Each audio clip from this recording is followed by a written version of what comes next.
Good morning to all of you साथियों, कैसे हैं आप लोग। हम उम्मीद करते हैं आप सब अच्छे होंगे और जी तौर मेहनत कर रहे होंगे। कि आप सबको मालूम है कि 28 जुलाई को आपके CBT 2 का एग्ज़ाम होना है और मैं आपके बीच उपस्थित हुआ हूं टेस्ट 25 के प्रश्नों पर डिस्कशन करने के लिए। जैसा आप सब जानते हैं कि प्रत्येक सैटरडे और संडे को फुल टेस्ट हमारी आयोजित होती हैं, ऑफलाइन भी और ऑनलाइन भी। ऑनलाइन ये टेस्ट आप प्लेटफॉर्म ऑनलाइन टेस्ट एप्लीकेशन पर प्राप्त कर सकते हैं और ऑफलाइन हमारे बाजार समिति सेंटर पर आप इस टेस्ट के माध्यम से जुड़ सकते हैं। साथियों, आइए एक एक करके हम प्रश्नों पर डिटेल में बात करेंगे। हमारा पहला प्रश्न आपके बीच है, कह रहा है पावर हेक्सा ब्लेड, यानी जो मेटल को काटने वाली आरी होती है, हम इस पावर हेक्सा ब्लेड की मदद से जो मेटल का पाइप है, GI का पाइप है, इसको बड़े आराम से काटने का काम करते हैं। हो सकता है कि प्लास्टिक का भी पाइप हो तो उसको भी काट लेंगे। और इसकी जो मोटाई होती है वह नॉर्मली साथियों 1.27 सेंटीमीटर से लेकर के अगर देखा जाए तो 2.54 सेंटीमीटर तक होती है। कितनी होती है? 2.54 सेंटीमीटर तक होती है। इस ब्लेड के दोनों भागों में ऊपर भी और नीचे भी आपकी क्या होती है, कटिंग बनी हुई होती है। और यहाँ पर आपका क्या होता है, विंग नट के माध्यम से, विंग नट के माध्यम से यहाँ आपकी हैंडल होती है, तो विंग नट के माध्यम से हम इसको कस देते हैं ताकि इसको पकड़ना बड़ा ही सुलभ और सरल होता है। और बड़ी मजबूती के साथ जब पकड़ अच्छी बन जाती है तब फिर हम इससे मेटल को काटने में कैपेबल हो जाते हैं। ठीक है, ये इसकी विशेषता है। साथ ही साथ अगर देखा जाए ये बनी किस पदार्थ की होती है तो आप सब हमेशा याद रखिएगा, ये हमारी साथियों मेटल की बनी होती हैं। यूँ समझें तो हाई कार्बन स्टील की। किसकी बनी होती हैं? ये आपकी हाई कार्बन स्टील की बनी होती है। किसकी बनी होती है? हाई कार्बन स्टील की बनी होती है। मजबूती इसकी ज़बरदस्त होती है। अगर आप इसको लूज रखेंगे मजबूती इसकी अधिक होती है। अगर आप इसको लूज रखेंगे तो लूज की स्थिति में साथियों यह अच्छे से काट नहीं पाएगा और ज़्यादा टाइट करेंगे तो टूटने का भी क्या होगा, डर बना रहेगा। तो ये दोनों बातों को ध्यान में रखते हुए हम बड़े ही सावधानी से इसका क्या करते हैं, इस्तेमाल करते हैं। और आपका सही उत्तर दिए गए प्रश्न के हिसाब से ऑप्शन नंबर डी क्या है, बिल्कुल परफेक्ट सेट हो रहा है। चलिए आगे बढ़ते हैं और अगले प्रश्न की तरफ हम लोग यात्रा को बढ़ाते हैं। कह रहा है कि हमारे कोई वाइंडिंग है और उस वाइंडिंग में करंट कितनी है, तो आपकी 0.2 एम्पियर है। ठीक है, और आपका rate of change of current का मान कितना दे दिया है, di/dt दे दिया है साथियों, di/dt दे दिया है आपका 0.4 एम्पियर प्रति सेकेंड। ठीक है, और टोटल पावर का मान 0.4 वाट है। आपसे कह रहा है इंडक्टेंस L का मान मुझे बताइए, ये सारे डाटा की मदद से। तो अब यहाँ पर आप कैसे सॉल्व करेंगे, तो सबसे पहले आप आ जाइए, हमारी जो एनर्जी होती है वो क्या होती है, हाफ LI का स्क्वायर होती है। कहाँ पर? आपके इंडक्टर में एनर्जी का मान क्या होता है, हाफ LI का स्क्वायर होता है। तो क्या आप पावर को लिख सकते हैं? पावर को लिखा जा सकता है, power equal to differentiation with respect to, अगर आप एनर्जी को डिफ्रेंशिएट करते हैं टाइम के साथ तो नेचुरली वह पावर हो जाएगी, क्योंकि आप सभी को पता है E बराबर आपका P इंटू टी होता है। और यहाँ से अगर हम P निकालें तो E/T हो जाएगा। तो हमने क्या किया, डिफ्रेंशिएट कर दिया किसको, आपके एनर्जी को with respect to time.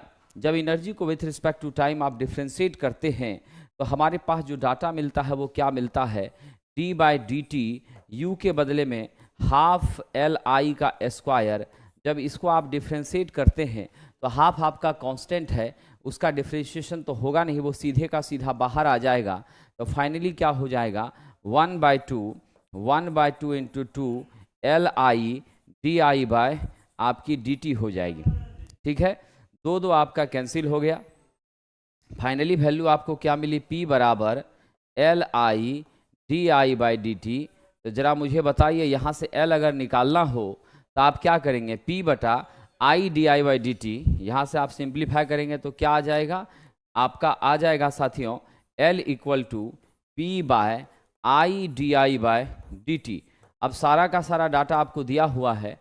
Power हमारे पास 0.4 है, मेरी करंट 0.2 है और आपका di/dt कितना है, 0.4 है। ज़रा आप सिंप्लीफाई कर लीजिए और मैथमेटिकली कैलकुलेट करके जल्दी से मुझे बता दीजिए। जब आप सिंप्लीफाई करते हैं और मैथमेटिकली कैलकुलेट करते हैं तो नेचुरली आपका वैल्यू क्या मिलता है, 5 आता है। कितना आता है? जब इसको सॉल्व करेंगे तो 5 हेनरी हमारी क्या होगी, मान हमें प्राप्त होगी। ऑप्शन नंबर क्या है? ए है। क्या है साथियों?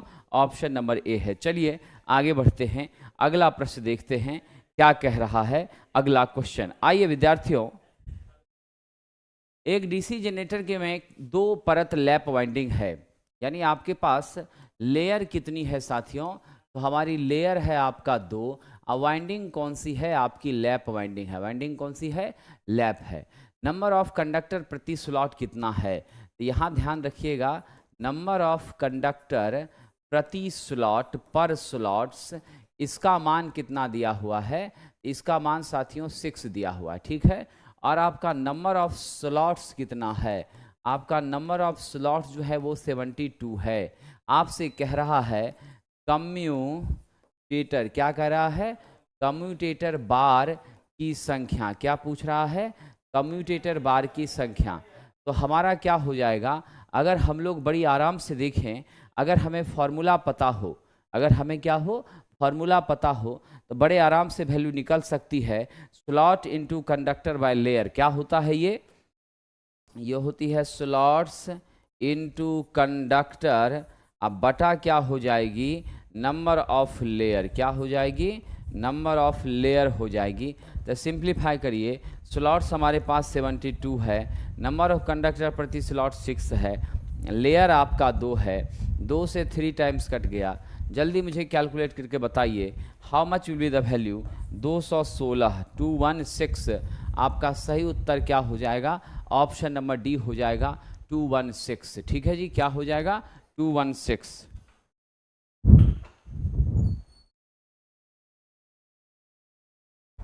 चलिए आगे बढ़ते हैं, अगला प्रश्न देखते हैं विद्यार्थियों क्या कह रहा है। नेक्स्ट क्वेश्चन,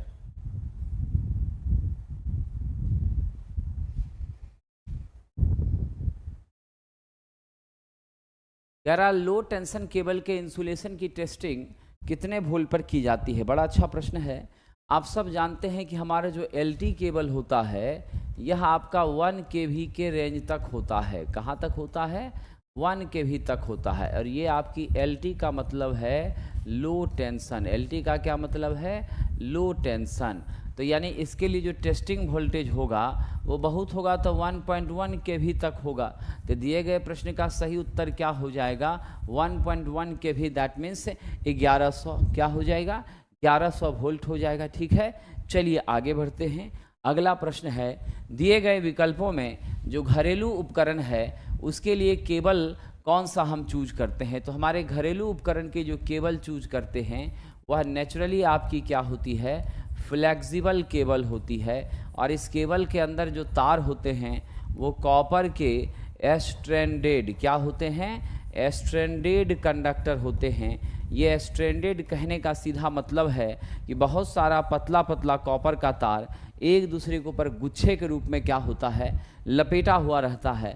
और फिर उसके ऊपर पीवीसी की इंसुलेशन होती है, लचीली केबल होती है। और ऐसे केबल में अगर न्यूट्रल को रिप्रेजेंट करना है तो न्यूट्रल को हम ब्लैक या साथियों ब्लू कलर से क्या करते हैं? रिप्रेजेंट करते हैं। तो मेरा सबसे सही और उचित जवाब है गोल लचीला केबल, इसी का यूज़ करते हैं ताकि आपके बिछाने में, इंस्टॉल करने में, स्थापित करने में, हर तरह के कामों में हमें क्या हो? सुविधा प्राप्त हो, हमारे लिए सुलभ और सरल हो। चलिए विद्यार्थी जी आगे बढ़ते हैं और अगला बड़ा ही इंटरेस्टिंग क्वेश्चन देखते हैं। क्या कह रहा है? एल्युमिनियम के सोलर का गलनांक। एक तो ऐसे ही आप जानते हैं एल्युमिनियम बड़ा ही क्या है? लचीला पदार्थ है। और हमारी जो सोल्डर होती है खास करके वो 420 डिग्री सेल्सियस से, या स्टैंडर्ड में जाइएगा तो 450 से क्या होती है? इससे कम पर ही पिघला करती है। ठीक है ना। और ये आपकी सोल्डिंग कैसी जोड़ है? तो सबको याद है साथियों, ये कच्चा जोड़ है। कैसा जोड़ है? कच्चा जोड़ है। जहाँ तक बात है एल्युमिनियम की, तो इसका मेल्टिंग पॉइंट भी तो नेचुरली काफ़ी कम ही हुआ करता है विथ रिस्पेक्ट टू कॉपर। तो इसके लिए सोल्डरिंग करने हेतु जो टेम्परेचर है वह स्टैंडर्ड माना गया है 170 से लेकर के कितना? 215। क्या माना गया है? 170 से लेकर 215 माना गया है, ये आप ध्यान रखिएगा। और जो 170 से 215 माना गया है, तो इसके लिए आप हमेशा याद रखिएगा, इसमें जो प्रायः हम सोल्डर लिया करते हैं उसमें जिंक आप प्लस टीन का प्रयोग करते हैं, जिसमें 91% आपकी टीन होती है और जिंक मात्र 9% होती है। मेल्टिंग पॉइंट इसकी बहुत ही क्या है? मेल्टिंग पॉइंट इसकी कम होती है। नॉर्मली देखें तो 232 डिग्री सेल्सियस के आसपास होती है, इसीलिए हम इसकी मात्रा ज़्यादा इस्तेमाल करते हैं। इतना ही नहीं, इसके अलावा जो ज़्यादातर आजकल प्रचलन में है वो कौन है? अलकाप है। क्या है साथियों?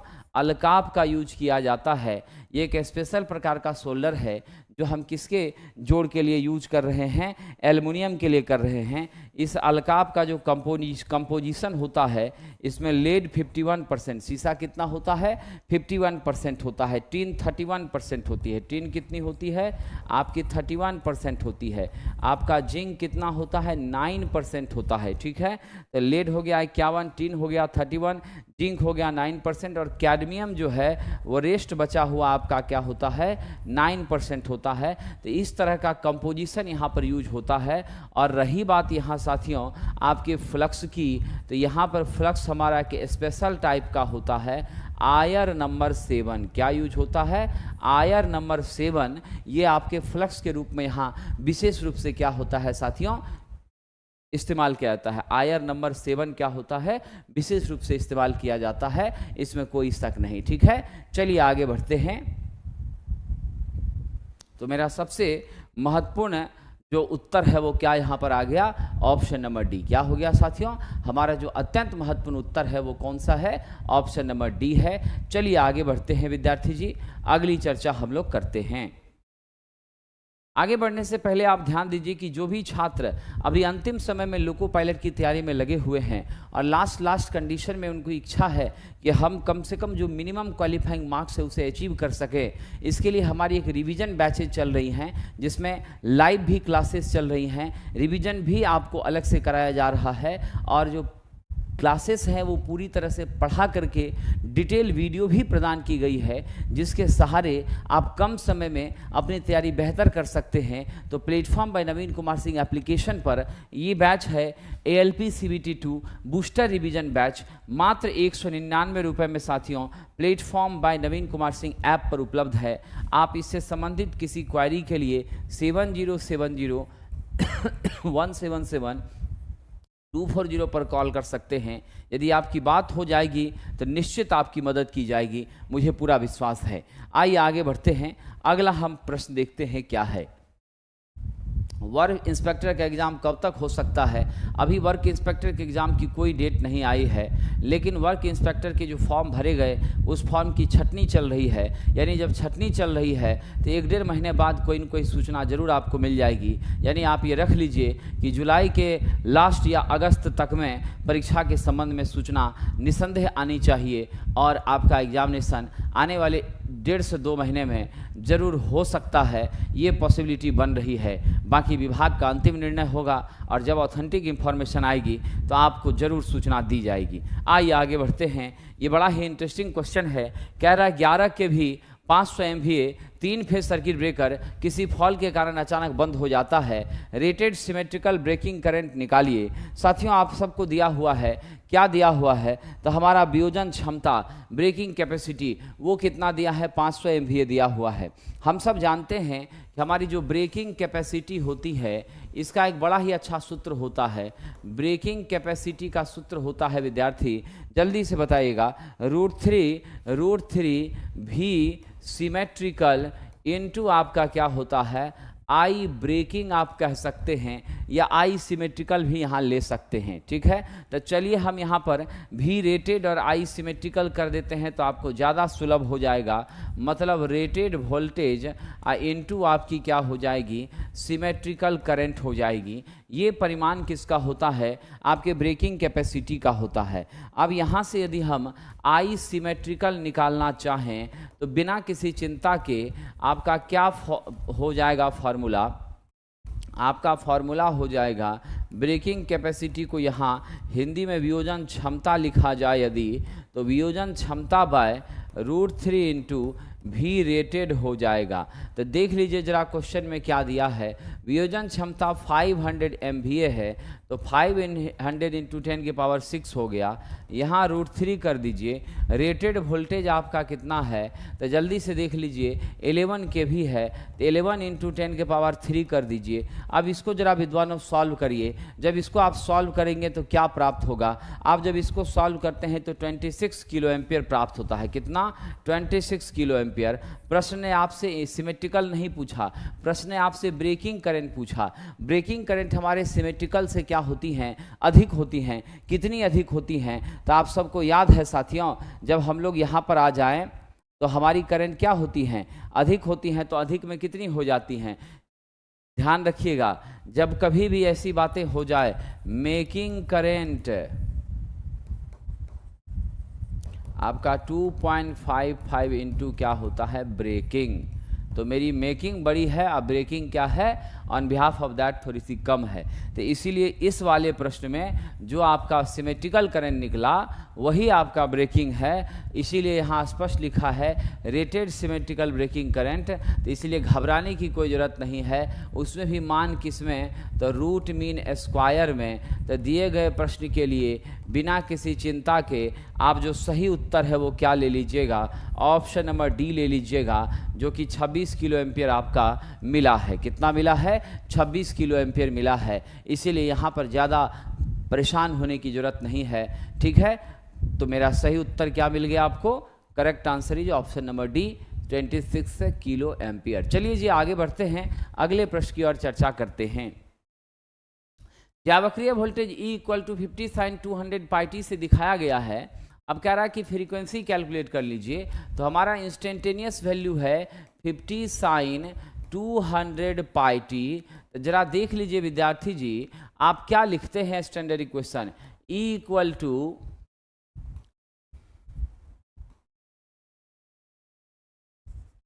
V = Vm sin ω t लिखते हैं ना। ओमेगा के बदले क्या आया, 200 π आया।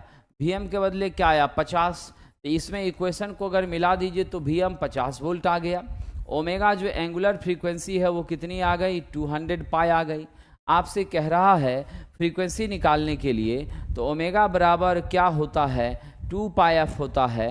यहाँ से f = क्या करिएगा, ω/2π करिएगा। ओमेगा आपका क्या दिया है, 200 π दिया है। नीचे आप 2π कर दीजिए, पाई कट गया, 2 से 200 100 टाइम्स में कैंसिल हो गया। फाइनल वैल्यू क्या हो गई, 100 हर्ट्ज हो गई। तो इस वेव का जो इक्वेशन हमें सामने दिया गया है उसके आधार पर मेरा जो सही उत्तर है वह कितना आ रहा है, 100 हर्ट्ज आ रहा है। क्लियर विद्यार्थी जी, आगे बढ़ते हैं। बड़ा ही मज़ेदार प्रश्न आपकी सेवा में। कह रहा है यदि एक 6 घंटे के लिए 60 एम्पीयर की धारा दे रही है तो बैटरी की AH कैपेसिटी का मतलब होता है एम्पियर धारा क्षमता। क्या होता है साथियों, इसे हम कहते हैं एम्पियर धारा क्षमता। तो साथियों याद रखिएगा, जो एम्पियर धारा क्षमता है वह आपका क्या है, I × H है। तो मेरे पास I का मान 10 है, H मेरे पास 6 है, तो टोटल कितना हो गया, 60 AH हो गया। तो दिए गए प्रश्न का सही उत्तर क्या हो जाएगा, ऑप्शन नंबर डी हो जाएगा, 60 AH। क्या हो जाएगा, 60 AH हो जाएगा। चलिए विद्यार्थियों आगे बढ़ते हैं। कह रहा लेड एसिड बैटरी का नाममात्र सेल वोल्टेज। आप जानते हैं लेड एसिड सेल जो है यह सर्वाधिक प्रयोग में ली जाने वाली बैटरी है। क्या है, यह सर्वाधिक प्रयोग में ली जाती है, सर्वाधिक प्रयोग में ली जाती है। हमारे घरों में भी इसी का प्रयोग विशेष रूप से किया जाता है। इसके साथ ही इसकी आयु जो है साथियों वो ध्यान रखिएगा 3 से 5 वर्ष तक होती है। डिपेंड करेगा कि आप मेंटेन किस हिसाब से करते हैं। इसमें जो साथियों पॉजिटिव प्लेट होता है, आपको बताते हुए बड़ी खुशी हो रही है, वह PbO2 का होता है। इसमें जो नेगेटिव प्लेट होता है वह आपका स्पंजी लेट Pb++ का होता है। ठीक है, स्पंजी लेट का होता है।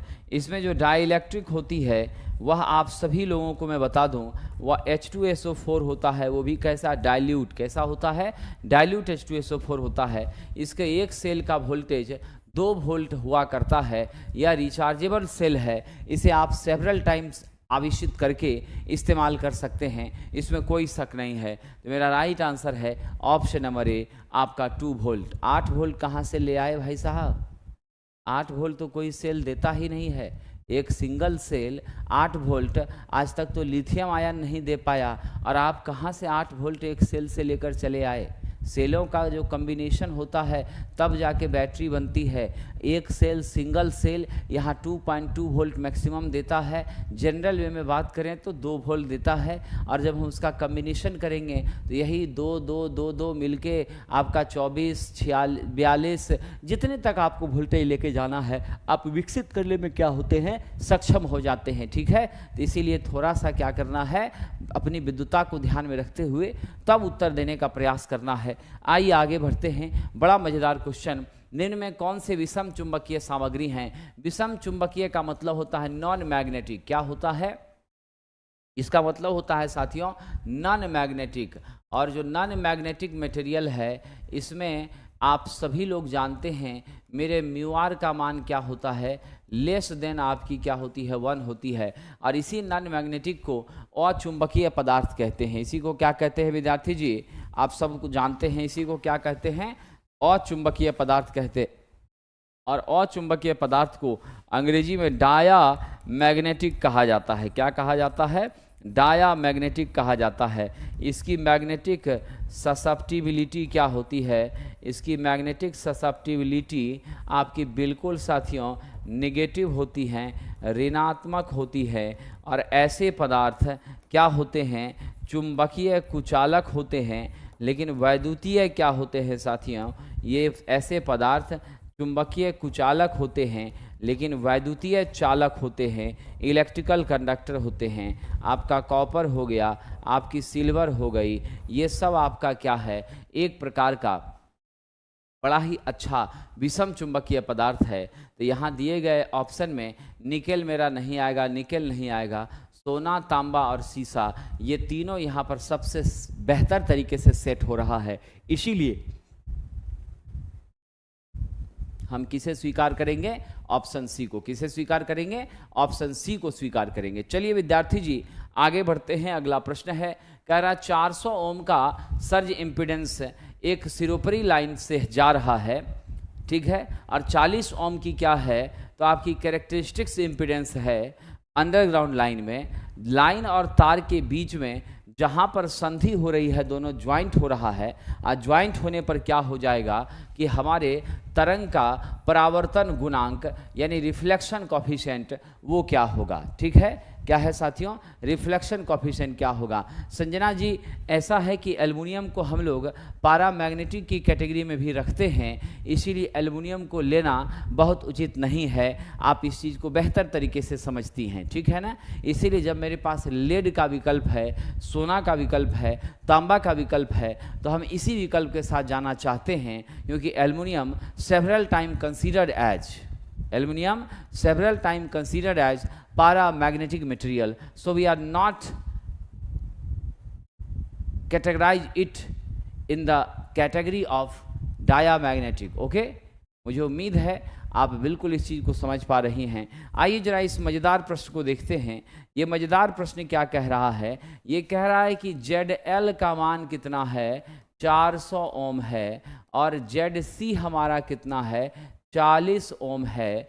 आपसे कह रहा है रिफ्लेक्शन कॉफिशिएंट का मान निकालने के लिए। तो मेरे विद्वान साथियों, रिफ्लेक्शन कॉफिशिएंट का सूत्र होता है ZL minus ZC by ZL plus ZC, ठीक है। अब डाटा को रखिए और वैल्यू कैलकुलेट करके बता दीजिए। तो डाटा जब रखते हैं तो क्या होता है, ऊपर हो गया 400 माइनस 40 और नीचे हो गया 400 प्लस 40, तो आपका क्या हो गया 360 बाय 440 आफ्टर सॉल्विंग 36 बाय 44। जरा बता दीजिए विद्यार्थी कितना आ रहा है? जल्दी से बताइए। जब इसको कैलकुलेट करते हैं तो वैल्यू आता है 0.82, यानी 1 से क्या है, कम आ रहा है 0.82। तो मेरा सही उत्तर क्या हो जाएगा, ऑप्शन नंबर सी हो जाएगा 0.82। क्या हो जाएगा, 0.82 हो जाएगा। चलिए विद्यार्थियों आगे बढ़ते हैं। और बड़ा ही अच्छा प्रश्न, अगर कभी कह दे कि किसी लाइन में जेड का मान क्या है, शून्य है, जेड का मान क्या है, शून्य है, ठीक है, जेड का मान क्या है साथियों, शून्य है। जब जेड का मान शून्य है तो ऐसी परिस्थिति में आपका रिफ्लेक्शन कॉफिशिएंट जेडएल बटा जेडएल कितना हो जाएगा, 1 हो जाएगा। तो ऐसे भी प्रश्न आपसे पूछे जा सकते हैं, ऐसे भी प्रश्न आपसे पूछे जा सकते हैं।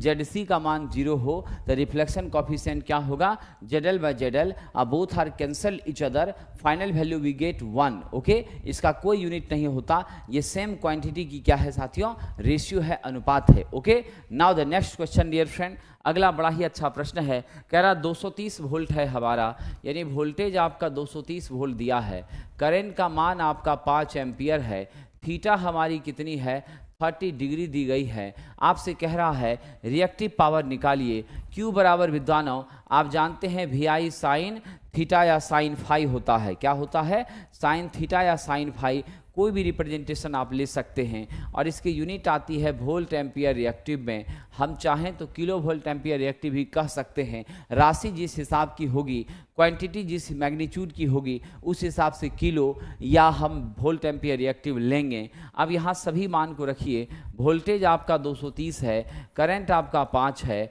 और साइन यहाँ क्या हो गया, 30 डिग्री। मेरे विद्वान साथियों साइन 30 का मान आप सबको बहुत अच्छे से पता है कितना होता है, 1/2 होता है। तो 230 × 5 × 1/2, आफ्टर सॉल्विंग क्या हो जाएगा, मुझे जल्दी बताइए। 115 गुना 5 बचेगा, तो डेफिनेटली आपका उत्तर क्या हो जाएगा, 575 वोल्ट एम्पियर रिएक्टिव। तो दिए गए प्रश्न के हिसाब से हम ऑप्शन सी के साथ आगे बढ़ना चाहेंगे। The correct answer is option number C. क्या है साथियों, करेक्ट आंसर हमारा क्या है, ऑप्शन नंबर सी है। चलिए विद्यार्थी जी अगले प्रश्न की ओर यात्रा को बढ़ाते हैं।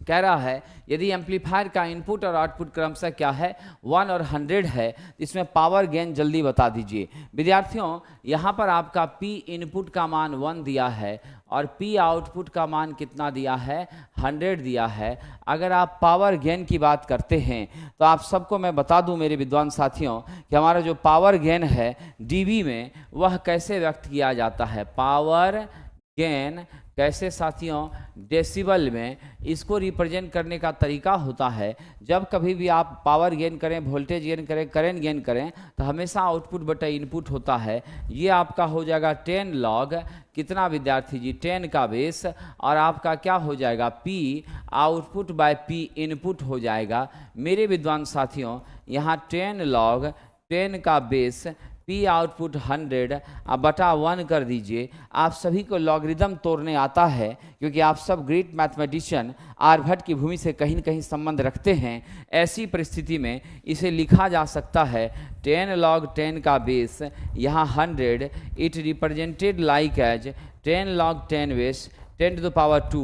Finally we write the magnitude 2 into 20, that becomes how much decibel, 20। कितना आ जाएगा आपका, 20 आ जाएगा। तो यहाँ जो मेरा पावर गेन है वह कितना निकलता है, 20 निकलता है। तो मेरा सही उत्तर है विद्यार्थी जी ऑप्शन नंबर बी। यहाँ 100 कैसे ले लीजिएगा भाई साहब, लॉग में है पंकज बाबू, क्या है, लॉग में है। लॉग को तोड़ने के लिए तो आप सब जान रहे हैं, जब 10 log बेस 10 हो तो ऐसे कंडीशन में 100 is represented like as 10 to the power 2, it becomes the multiple of power with base, यानी 2 into 10 जो कि 20 हो जाता है। ठीक है, क्या हो जाता है, 20 हो जाता है। इसलिए सही उत्तर क्या है, ऑप्शन नंबर बी है। जरूर कॉपी में नोट कर लीजिएगा। यही छोटी छोटी चीज़ों में अगर आप मिस करेंगे तो निसंदेह आप अपनी सफलता से दूर होते चले जाएंगे।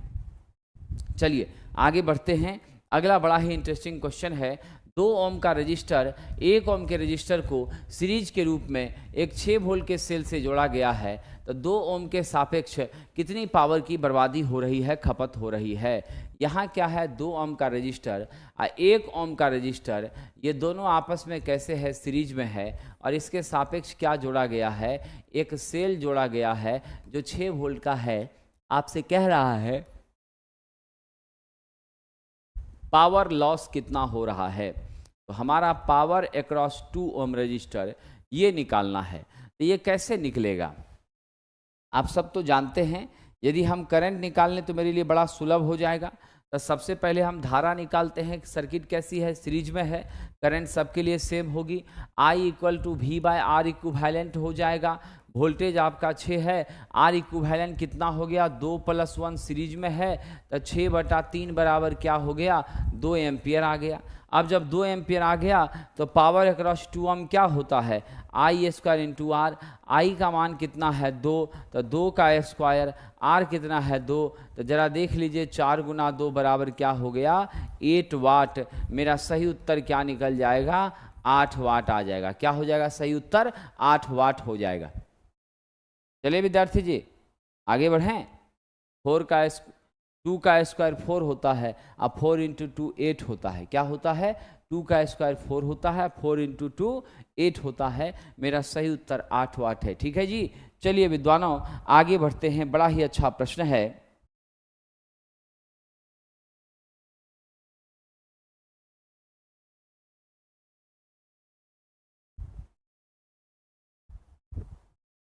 करा फायर ट्यूब बॉयलर और वाटर ट्यूब बॉयलर में कौन सा वैध लाभ नहीं है, फायर ट्यूब की तुलना में वाटर ट्यूब में। देखिए फायर ट्यूब के नाम से ही पता चलता है कि आग आपकी कहाँ है, आग आपकी साथियों ट्यूब में है।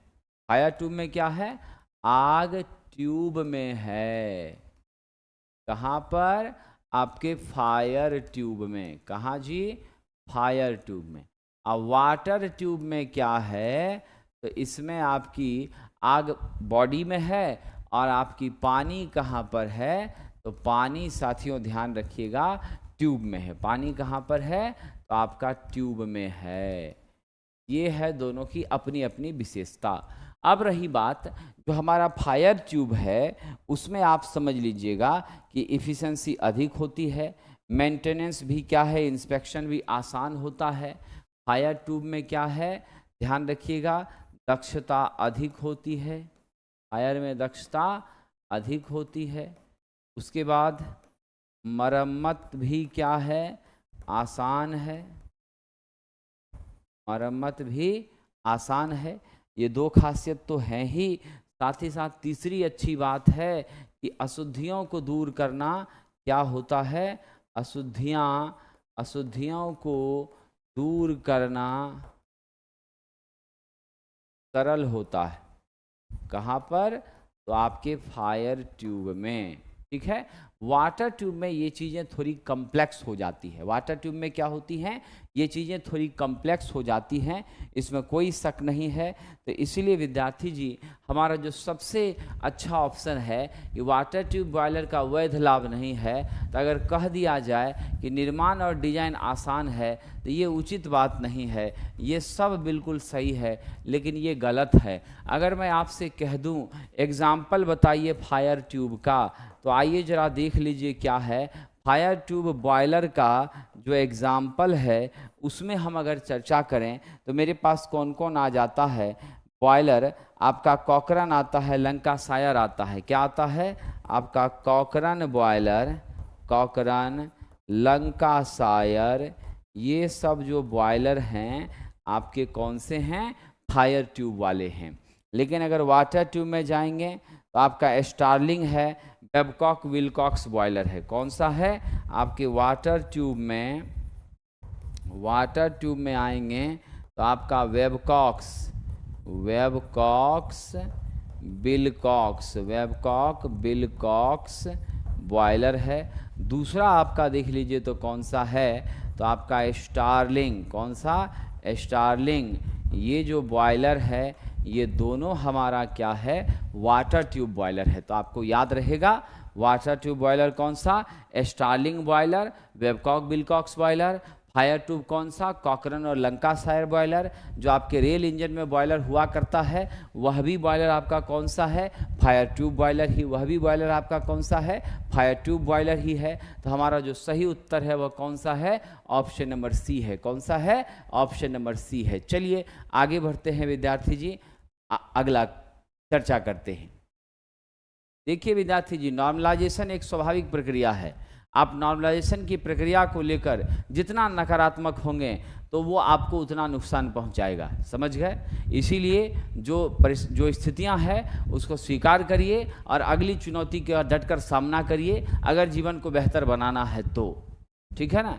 नॉर्मलाइजेशन एक स्वाभाविक प्रक्रिया है, चाहे वो रेलवे हो, चाहे वो आपका BSPSCL हो, हर जगह ये प्रक्रिया हो रही है। और उस प्रक्रिया के तहत कहीं ना कहीं क्या हो रहा है, कुछ बच्चों के मार्क्स अधिक, कुछ बच्चों के कम हो रहे हैं, जो डिपेंड कर रहा है आपके डिफरेंट शिफ्ट के एग्ज़ाम के स्ट्रक्चर, उसके पैटर्न, उसकी कैपेबिलिटी, उसकी क्षमता, उसका इजी, हार्ड, सॉफ्ट होना, इन सारी बातों पर निर्भर करता है। तो इसीलिए उस प्रक्रिया के कारण आपको अगर परेशानी हुई है तो उसके वजह से अपने जीवन को नकारात्मक भाव में लेकर जाना, ये कहीं न कहीं विफलता ही माना जाएगा, सफलता नहीं मानी जाएगी। सफलता तब मानी जाएगी कि उन द्वंद्वों से दूर होकर के, उन द्वंद्वों से लड़ करके आप उस लेवल तक पहुँच जाइए कि कितना भी कम किया जाए तो आपका चयन निश्चित रूप से हो जाए, तब जाके आपका श्रेष्ठता मानी जाएगी, आपकी काबिलियत मानी जाएगी। ठीक है, चलिए आगे बढ़ते हैं।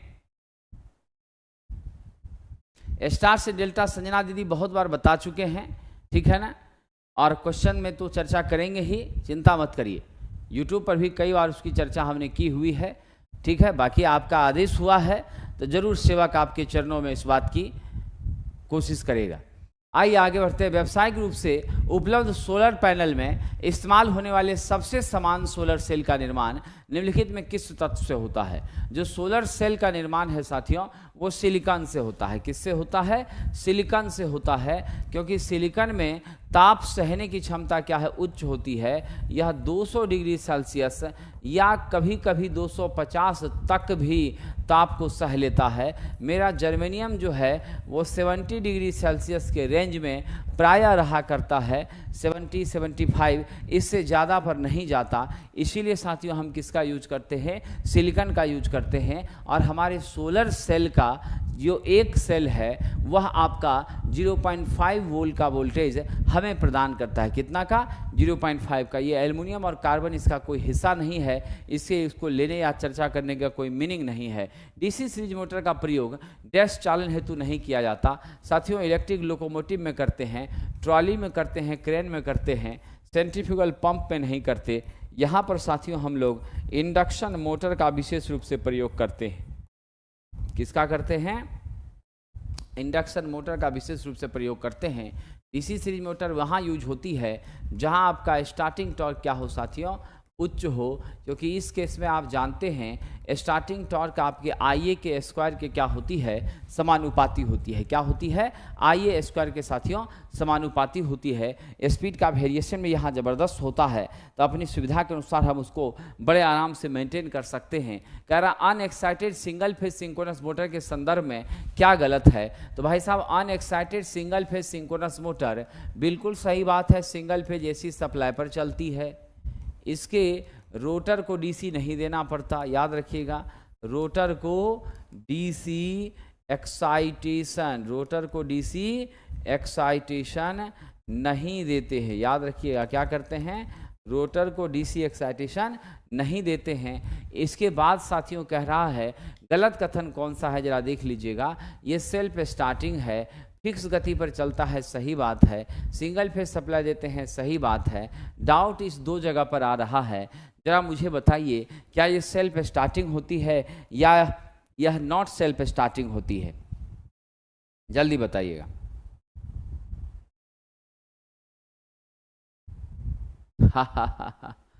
गलत कथन साथियों, यह सेल्फ स्टार्टिंग होती है। स्टार्ट करने के लिए किसी चीज़ की ज़रूरत नहीं पड़ती। ये जो स्टेटमेंट है कि सेल्फ एक्साइटेड नहीं होता है, यह स्टेटमेंट गलत है और गलत स्टेटमेंट आपसे पूछा है, इसीलिए आपके प्रश्न का उत्तर क्या होगा? डी नंबर हो जाएगा। प्रश्न का उत्तर क्या हो जाएगा? डी नंबर हो जाएगा। ओके, चलिए आगे बढ़ते हैं। कह रहा बीजेटी में बाइपोलर जंक्शन ट्रांजिस्टर में अल्फा का मूल्य निकालना है, बीटा बराबर 49 है। तो साथियों अल्फा का जो मान होता है, एक सिंपल सा सूत्र है साथियों, वह क्या होता है? बीटा व 1 प्लस बीटा होता है। इसी से निकाल लीजिए, बीटा आपका 49 दिया है, अब 1 प्लस 49 करिए, यानी 49/50 हो गया। जब इसको आप सॉल्व करते हैं तो क्या मान निकलता है? बहुत ही अच्छे से आप अगर चेक करते हैं 0.98 हमें मिलता है, और मेरा सही उत्तर क्या हो गया? 0.98। ऑप्शन नंबर आपका क्या है? बी है। क्या है साथियों? ऑप्शन नंबर बी है। चलिए अगला प्रश्न देखते हैं। कह रहा है और गेट के दो इनपुट 1 और 0 हैं। मेरे पास साथियों कौन सा गेट है? और गेट है। और गेट के बारे में आप जानते हैं कि 2 या 2 से अधिक इनपुट हो सकता है, लेकिन आउटपुट एक होगा और ये ए प्लस बी होगा। और ये और गेट जो है आप सबको मैं बता दूं, समांतर स्विच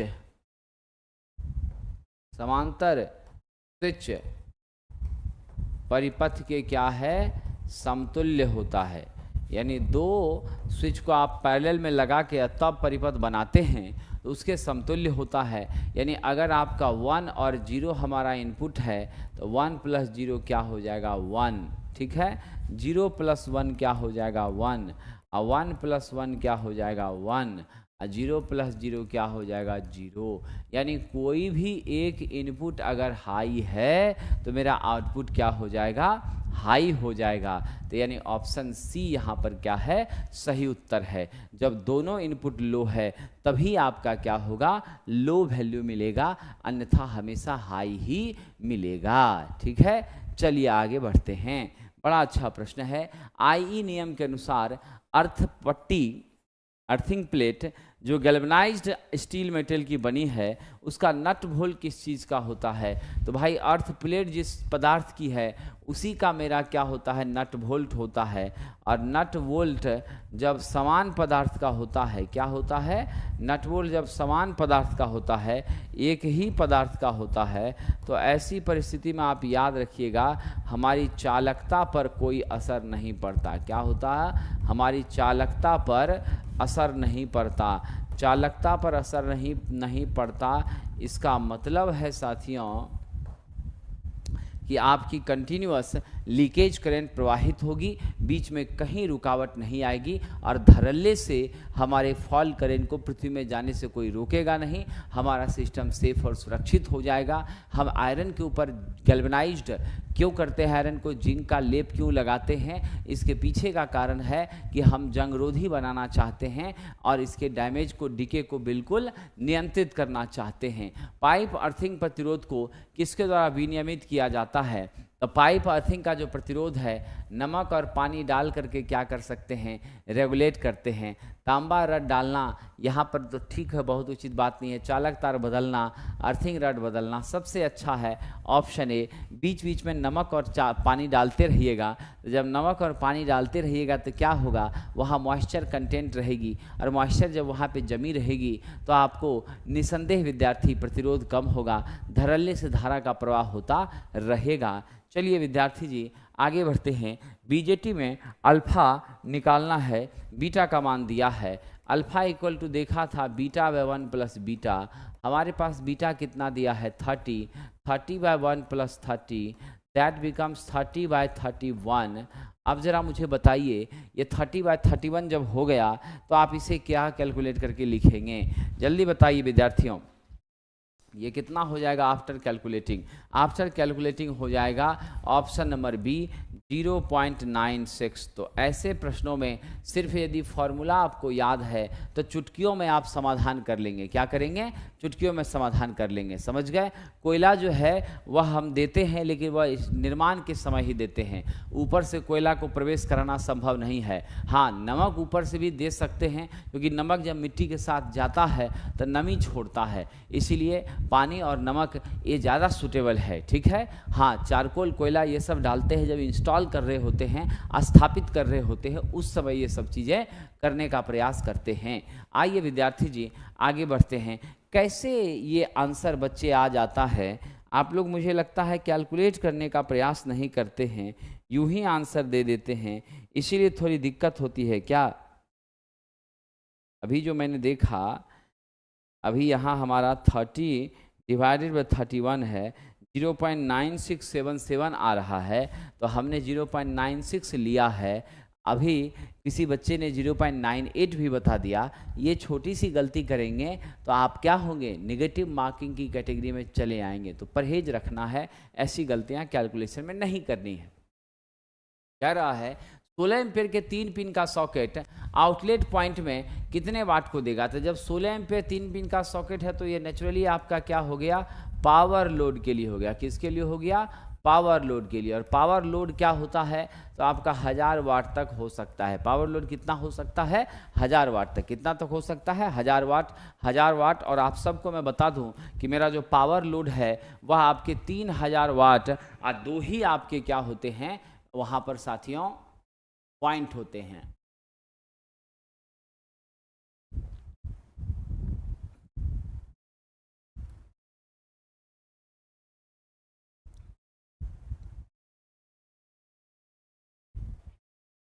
चलिए विद्यार्थी जी, जब कभी भी पावर लोड की चर्चा हो ना, यानी पावर सर्किट की बात हो जब कभी भी, तो पावर सर्किट के लिए इंडियन इलेक्ट्रिसिटी रूल से नियम बनाया गया है कि लोड 3000 वाट से अधिक नहीं, 3000 वाट से अधिक नहीं होना चाहिए। और पॉइंट आपका क्या होना चाहिए, 2 पॉइंट आपका 2 से अधिक नहीं होना चाहिए। तो 2 पॉइंट और 3000 वाट का वाटेज, इतने तक का हम लोग क्या करते हैं साथियों, यहाँ पर कैपेसिटी को स्वीकार करने का प्रयास करते हैं। और जो आपका घरेलू होता है, सब सर्किट होता है, तो सब सर्किट में हम लोग क्या करते हैं, 800 वाट का लोड और 10 पॉइंट, उससे ज़्यादा हम लोग नहीं लेते हैं। ये इंडियन इलेक्ट्रिसिटी रूल का क्या है, नियम है 1956 के गाइडलाइन के आधार पर। किसके आधार पर साथियों, 1956 के गाइडलाइन के आधार पर ये रूल है जिसका हमें पालन करना है। और बार बार यहाँ से संबंधित क्वेश्चन एग्जाम में पूछे जा रहे हैं। आइए विद्वानों आगे बढ़ते हैं। कह रहा है किसी लैंप में कलर कोडिंग इंडेक्स सर्वोत्तम होता है, CRI, colour rendering index CRI। आप जानते हैं इसका एक स्केल होता है और ये स्केल आपका 1 से लेकर के 0 से लेकर के 100 तक होता है। और इसमें जो सबसे कम होता है इस स्केल पर, सबसे कम, वह आपका कौन सा, सोडियम वेपर लैंप। कौन सा होता है, सोडियम वेपर लैंप होता है। अब जरा समझिए कलर रेंडरिंग इंडेक्स होता क्या है। यह वो इंडेक्स है जो बताता है कि प्रकाश की इस उपलब्धता में मेरा जो रंग है ऑब्जेक्ट का, वो अपने वास्तविक स्वरूप में दिखेगा या नहीं। तो अगर आपकी क्या हो जाए, हमारे रंग, किसी कपड़े का रंग, किसी वस्तु का रंग, कलर, खास करके उस प्रकाश की उपलब्धता में अगर अपने वास्तविक रंग का हमें दिख रहा है तो CRI अच्छी है। अगर रंग है आपका ब्लू और दिख आपको मैरून रहा है, इसका मतलब वहाँ क्या है, CRI खराब है, CRI कम है। और इस कारण से शुद्ध शुद्ध रंगों का प्रतिपादन, प्रदर्शन नहीं हो रहा है। ऐसी परिस्थिति में जब आप देखिएगा तो मेरी ताप दीप्त लैंप जो होती है, इनकैंडेसेंट लैंप, 95 प्लस हुआ करती है। क्या होती है, 95 प्लस हुआ करती है। फ्लोरेसेंट में कम हो जाता है, LED में वही आपका 90 के आसपास होता है।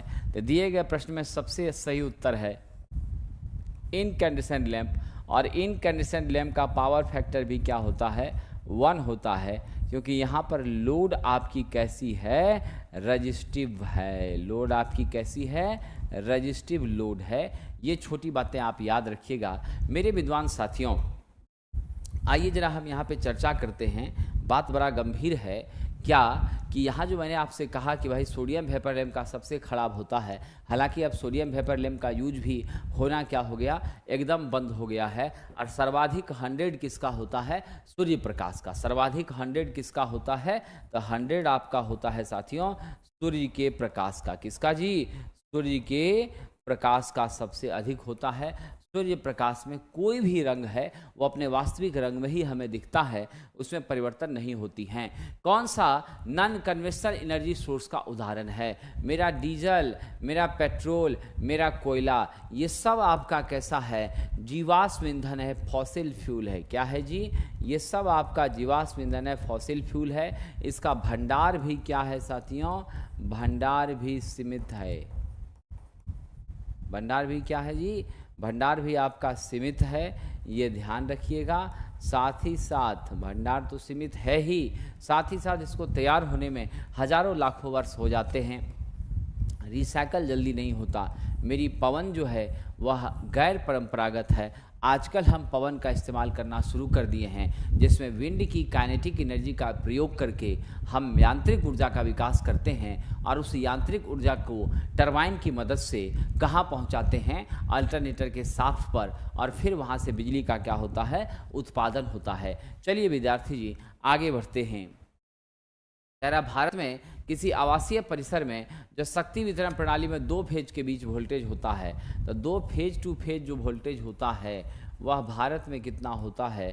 तो दिए गए प्रश्न के हिसाब से 400 वोल्ट होता है। और अगर डोमेस्टिक की बात पूछे, घरेलू उपकरणों की बात पूछे, तो हम लोग डोमेस्टिक एप्लीकेशन में घरेलू प्रयोगों के लिए हम जो इस्तेमाल करते हैं साथियों, वह कितना करते हैं? डोमेस्टिक एप्लीकेशन में जो सिंगल फेज सप्लाई हम लेते हैं वह सबको याद होना चाहिए 230 वोल्ट लेते हैं। कितना लेते हैं? सिंगल फेज सप्लाई 230 वोल्ट लेते हैं। और इसके लिए हमें एक फेज व एक न्यूट्रल से, किससे जी? एक फेज व एक न्यूट्रल से क्या करना चाहिए? जोड़ना चाहिए। किससे जोड़ना चाहिए? एक फेज का तार और एक न्यूट्रल के तार से जोड़ना चाहिए, जो हमारा स्टैंडर्ड होता है। तो इस प्रश्न का सही उत्तर क्या है? Option number B, 400 volt. ठीक है, आइए अगला प्रश्न है। अगला प्रश्न विद्यार्थी जी, इंड पोल से बढ़ाए गए केबल का क्या उद्देश्य है?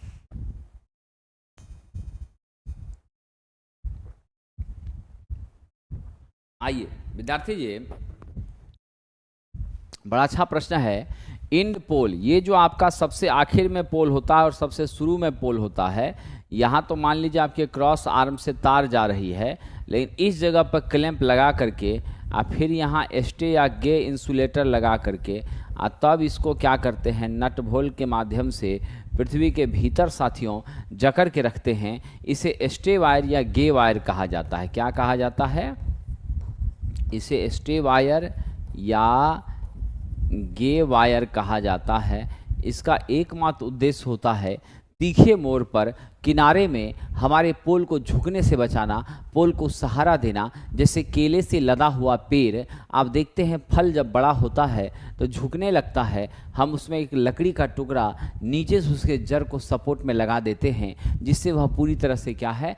टिक जाता है। यानी स्पष्ट है, खंबे को झुकने से बचाने के लिए हम इसका इस्तेमाल कर रहे हैं। दिए गए प्रश्न का उत्तर क्या है? ऑप्शन नंबर बी है। क्या है? ऑप्शन नंबर बी है। आइए विद्यार्थी जी, बड़ा मजेदार क्वेश्चन कह रहा है, आर्मेचर वाइंडिंग के प्रतिरोध के कारण होने वाले नुकसान को क्या कहा जाता है? बहुत अच्छा प्रश्न है। आर्मेचर वाइंडिंग का प्रतिरोध, उससे जो हानि होगी वह IA का स्क्वायर इंटू RA होगा, जिसे आर्मेचर हानि कहते हैं। यानी स्पष्ट है साथियों, ध्यान रखिएगा, जिसे क्या कहते हैं? बहुत अच्छा प्रश्न है, जिसे क्या कहते हैं? आर्मेचर कॉपर लॉस कहते हैं।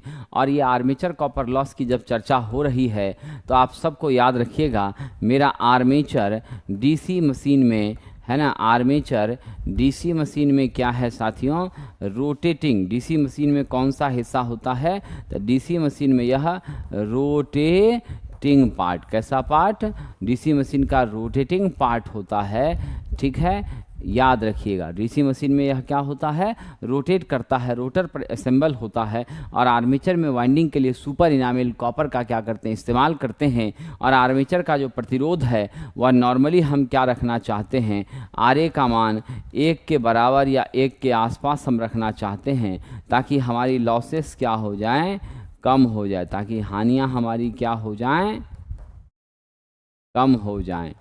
ये बातें हम लोगों को बिल्कुल ध्यान में रखना चाहिए, ठीक है।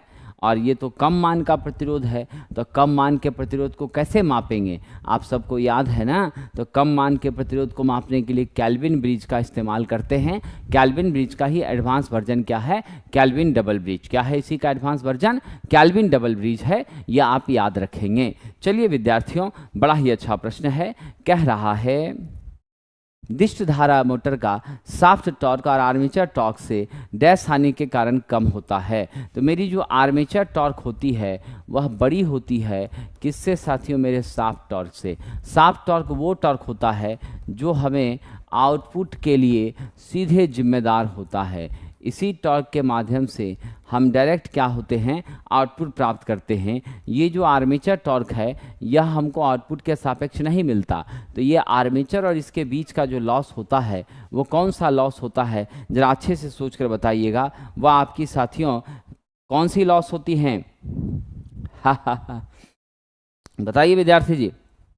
Rotational loss. कौन सी लॉस, फ्रिक्शन और विंडेज लॉस, रोटेशनल लॉस, घूर्णन हानि। ये हानि आपकी क्या होती हैं, तो हमारी कम करा देती हैं आर्मेचर टॉर्क से आपके सॉफ्ट टॉर्क को। और सॉफ्ट टॉर्क का TSH का जो गणितीय मान होता है उसे हम कैसे लिखते हैं, आउटपुट P आउटपुट बटे क्या लिखते हैं, P आउटपुट बटे आपका 2πn/60 न्यूटन मीटर।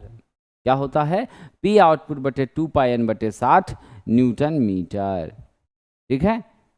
या नहीं तो 9.55 P आउट बटे N, या नहीं तो क्या लिखते हैं, TSH का मान 9.55 P आउट बटे N।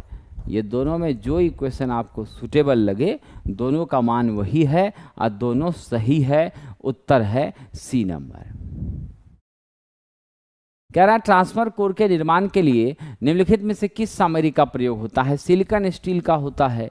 सिलिकॉन स्टील का प्रयोग करने से क्या होती है, हिस्टेरेसिस लॉसेस आपकी कम हो जाती हैं। क्या होती हैं, कम हो जाती हैं। और ये सिलिकॉन आपका क्या करता है, प्रतिरोध को थोड़ा सा, कॉन्टैक्ट रेजिस्टेंस को क्या करता है, बढ़ा देता है। प्रतिरोध को क्या करता है साथियों, बढ़ा देता है। थोड़ा सा क्या करता है, हमारे प्रतिरोध को बढ़ा देता है, समझ गए। जिसके वजह से हालांकि इसकी मात्रा कम लगाते हैं, कितनी देते हैं, 2 से 5% ही देते हैं। ज़्यादा देंगे तो आपका भंगूर हो जाएगा, ब्रिटल हो जाएगा। और इसके प्रतिरोध को बढ़ा देने से एडी करंट आपकी ज़्यादा नहीं हो पाती। और सिलिकॉन स्टील एक बहुत अच्छा चुंबकीय पदार्थ भी है, मैग्नेटिक परमी एबिलिटी ज़बरदस्त होती है, 100 से 100 से 1000 के बीच हुआ करती है। तो मेरा फेवरेट मटेरियल सिलिकॉन स्टील है। अगर ये नहीं है तो इससे भी उन्नत में जाएंगे तो CRGOS लेंगे, cold rolled grain oriented steel sheet लेंगे, ठीक है। चलिए, ये हमारी 2 महत्वपूर्ण पुस्तक है। लोको पायलट के साथ साथ जो हमारी अन्य एग्जामिनेशन है, भेल, GAIL, SAIL, LPCL, OS, IOCL, NCL, NFL, instructor, work inspector, CITS exam, ठीक है, सारे एग्ज़ाम हेतु ये बहुत अच्छी पुस्तक है। इसमें क्वेश्चन भी 3500 प्लस दिया हुआ है, थ्योरी भी विस्तार से दी गई है, वन लाइनर अप्रोच भी दिया गया है। और कुल मिलाकर आप देखें तो आपके सभी एग्जामिनेशन के लिए 31 महत्वपूर्ण चैप्टर यहाँ पर हैं। तो ये किताब काफ़ी लाभप्रद है। और दूसरा है हमारा बेसिक साइंस ED का साइंस और ड्राइंग का ये वाली बुक, जिसमें सभी क्वेश्चनों का सॉल्यूशन भी, साइंस और ड्राइंग के थ्योरी और इसके ऑप्शंस के साथ MCQ भी दिया हुआ है। ये दोनों किताबें rukminiprakasan.com की वेबसाइट पर मिल जाएंगी। इससे कोई क्वेरी हो तो 7079212121 पर आप क्या करेंगे, व्हाट्सएप मैसेज के माध्यम से जानकारी ले सकते हैं और आपको ये पुस्तक उपलब्ध हो जाएगी। चलिए आगे बढ़ते हैं। कह रहा 3 पॉइंट स्टार्टर का उपयोग किया जाता है। भाई साहब बड़ा अच्छा प्रश्न है। 3 पॉइंट स्टार्टर जैसे ही आया तो ये स्टार्टर तो करंट को लिमिट करता है, ये बात आप जानते हैं। क्या करता है, करंट को लिमिट करता है, आप जानते हैं। और ये 3 पॉइंट स्टार्टर का यूज विशेष रूप से हम कहाँ कर रहे हैं, DC शंट में। कहाँ पर, DC शंट मोटर में कर रहे हैं। इसकी एक दिक्कत है साथियों कि जैसे ही कहीं कोई एरर आई तो तुरंत आपका हैंडल क्या होता होता है, डाउन हो जाता है, यानी बार बार हमारा स्टार्टर सप्लाई के साथ संपर्क को तोड़ करके बिल्कुल आपका कंटिन्यूटी ऑफ वर्किंग को बाधा पहुंचाने का काम करता है। यानी यहाँ पर क्या है, 3 पॉइंट स्टार्टर, यहाँ क्या है साथियों, तो आपने प्रतिरोध को जोड़ा है। किसको जोड़ा है? प्रतिरोध को। रजिस्टर का क्या है? बंच है। शुरुआती करंट जो हमारी है उसको मेंटेन करना इसका काम है। यानी स्पष्ट सी बात है, IST के मान को क्या करना?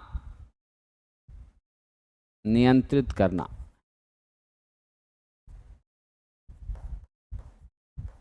स्टार्टिंग करंट का जो मान है उसको क्या करती है? नियंत्रित करती है। अधिक मान को क्या करती है? कंट्रोल करने का काम करती है, मिनिमाइज करने का काम करती है। तो इसीलिए हमारा होगा ऑप्शन नंबर ए। देखिए विद्यार्थी जी, 3 पॉइंट स्टार्टर विशेष रूप से डीसी शंट के लिए ही बना है, ठीक है, लेकिन हम इसका प्रयोग कंपाउंड में भी करते हैं, और कंपाउंड के लिए विशेष रूप से 4 बना है, हम 4 का भी प्रयोग शंट में भी करते हैं, ठीक है। तो इसीलिए घबराने की कोई ज़रूरत नहीं है। यहाँ पर जो एनालिसिस है उसमें कोई चिंता करने की बात नहीं है। दोनों में कंसेप्ट आपका क्या होता है? एकदम से एकदम सिमिलर ही होता है। दोनों में कंसेप्ट क्या होता है? सिमिलर, खास करके एप्लीकेशन के मामले में सिमिलर होता है। बट मामला क्या है, तो जहाँ गति अचानक से क्या हो जाए साथियों, जहाँ गति अचानक से आपका परिवर्तित होने की स्थिति हो लोड के फ्लक्चुएशन से, तो उसको मेंटेन करने में कौन कैपेबल होता है? तो उसको संभालने में कैपेबल आपका 4 पॉइंट होता है। और ये वाला तुरंत क्या करता है? लीवर को डाउन कर देता है, संपर्क को तोड़ देता है। ये मामला है, ठीक है। तो दोनों के लिए दो तरह की परिस्थितियां पड़ती हैं। आइए, इसमें जो है ना आपका 3 पॉइंट में मेरा NVC क्या है? शन फील्ड वाइंडिंग स्टार्टिंग वाइंडिंग के साथ सीरीज में जुड़ा होता है। ये बातें याद रख लीजिएगा। यहाँ नो वोल्ट कॉइल,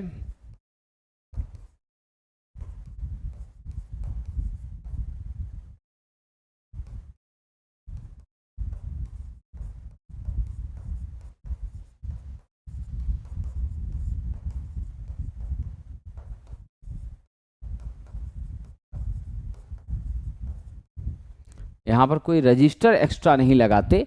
ये शंट फील्ड और स्टार्टिंग वाइंडिंग के साथ क्या है? एकदम साहब आपका सप्लाई के साथ में डायरेक्ट जुड़ा हुआ है। चलिए आगे बढ़ते हैं। अगला कह रहा है कौन सा आग का कारण नहीं है?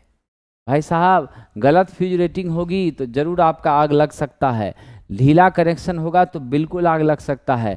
लाइन न्यूट्रल के बीच इंसुलेशन डैमेज हो गया हो तब भी शॉर्ट हो सकती है। 3 फेज के मोटर का कनेक्शन रिवर्स करिएगा तो इसके रोटर के घूमने की दिशा क्या हो जाएगी? उलट जाएगी। रोटर की लिख देता हूं मैं, रोटर की घूर्णन दिशा क्या हो जाएगी? रोटर की घूर्णन दिशा बदल जाएगी। RYB को RBY करने पर डायरेक्शन ऑफ रोटर क्या होगा? जो आपका कैसे था, क्लॉकवाइज था, वो एंटी हो जाएगा। यदि एंटी था तो क्या हो जाएगा? क्लॉक हो जाएगा। ये परिवर्तन यहाँ पर आपको देखने को मिल जाता है। विद्यार्थी जी, इंस्ट्रक्टर बैच हमारी आपकी सेवा में चल रही है। जो 252 पद बिहार में लेवल 6 के लिए department of science technology and technical education के अंदर इंस्ट्रक्टर का आया है, उस बैच से आप जुड़ करके अपने लेवल 6 के जॉब के सपने को क्या कर सकते हैं? साकार कर सकते हैं। ये बैचेज ऑनलाइन में प्लेटफॉर्म बाय नवीन कुमार सिंह एप्लीकेशन पर उपलब्ध है और मात्र 499 रुपए में है, जहां लाइव में क्लासेस चल रही हैं और as per the syllabus of BTSC आपकी पूरी की पूरी पढ़ाई यहां प्राप्त हो जाएगी। और आप, मुझे पूरा विश्वास है कि आप इस बैच के माध्यम से जुड़कर अपनी तैयारी में 4 चांद लगाकर सफलता पाने में कामयाब हो जाएंगे। बहुत बहुत धन्यवाद। आइए आगे बढ़ते हैं। कह रहा है +2Q - 5Q। तो मेरा चार्ज क्या है साथियों? मेरी जो चार्ज है वह +2Q और -5Q दिया है। तो आप सबको याद है मेरे चार्ज के लिए जो बीजगणितीय नियम है वह बिल्कुल पालन होता है, योज्य राशि है, एडिटिव क्वांटिटी है। क्या है साथियों, मेरी जो पावर है वो कैसी है, एडिटिव क्वांटिटी है। और जब एडिटिव क्वांटिटी है, ध्यान रखिएगा, एडिटिव क्वांटिटी है तो एडिटिव क्वांटिटी है तो स्पष्ट आप क्या करिएगा, 2q माइनस 5q बराबर माइनस 3q। माइनस बता रहा है कि नेगेटिव चार्ज आपका क्या है, यहाँ पर अधिक है। और ऐसे भी आप आवेश का जानते हैं, इकाई यानी यूनिट इसका क्या होता है, इसकी इकाई साथियों कूलम्ब होती है। क्या होती है इसकी इकाई, कूलम्ब होती है। साथ ही साथ हम Q बराबर n इंटू ई लिखते हैं, जहाँ n नंबर ऑफ इलेक्ट्रॉन है, E हमारे चार्ज ऑफ इलेक्ट्रॉन है, जो कि आपका होता है 1.6 इंटू 10 की पावर माइनस 19। क्योंकि यहाँ मॉड लेते हैं, यहाँ माइनस से कोई विशेष मतलब हमारा नहीं है, तो हम यहाँ संख्या आराम से निकाल सकते हैं। बाकी Q इक्वल टू आप जानते हैं I इंटू टी। तो कई रूपों में हम इन फॉर्मूले को एक्सप्लेन कर सकते हैं। दिए गए प्रश्न का सबसे सही उत्तर क्या है, ऑप्शन नंबर डी। क्या है जी, सबसे सही उत्तर ऑप्शन नंबर डी है। चलिए, बिल्कुल बिल्कुल नवलेश जी ने एकदम सही कहा है कि आवेश जोड़ने योग्य है, यानी charge is additive in nature, charge is subtractive in nature. Okay, इसलिए चिंता की कोई बात नहीं। हमने यहाँ सीधे सीधे प्रश्न को क्या कर दिया, minus 2q minus 5q that becomes minus 3q। ठीक है, चलिए आगे चलते हैं। अगला बड़ा ही अच्छा प्रश्न है। 3 फेज 4 पोल 50 हर्ट्ज का मोटर 1440 आरपीएम पे चल रहा है, 4800 वाट विकसित कर रहा है, स्टेटर का लॉस 320 हो, स्टेटर इनपुट मुझे बता दीजिए क्या हो जाएगा। प्रश्न तो बड़ा इंटरेस्टिंग है विद्यार्थी, स्टेटर इनपुट आपसे पूछा जा रहा है। चलिए जरा देखें क्या क्या दिया है। सबसे पहले पोल 4 दे दिया है, आपको फ्रीक्वेंसी कितनी 50 हर्ट्ज दे दी गई है, आपको रोटर का स्पीड कितना 1440 आरपीएम दे दिया गया है, हमारा पावर विकसित हो रहा है यानी आउटपुट कितना 4800 वाट दे दिया है।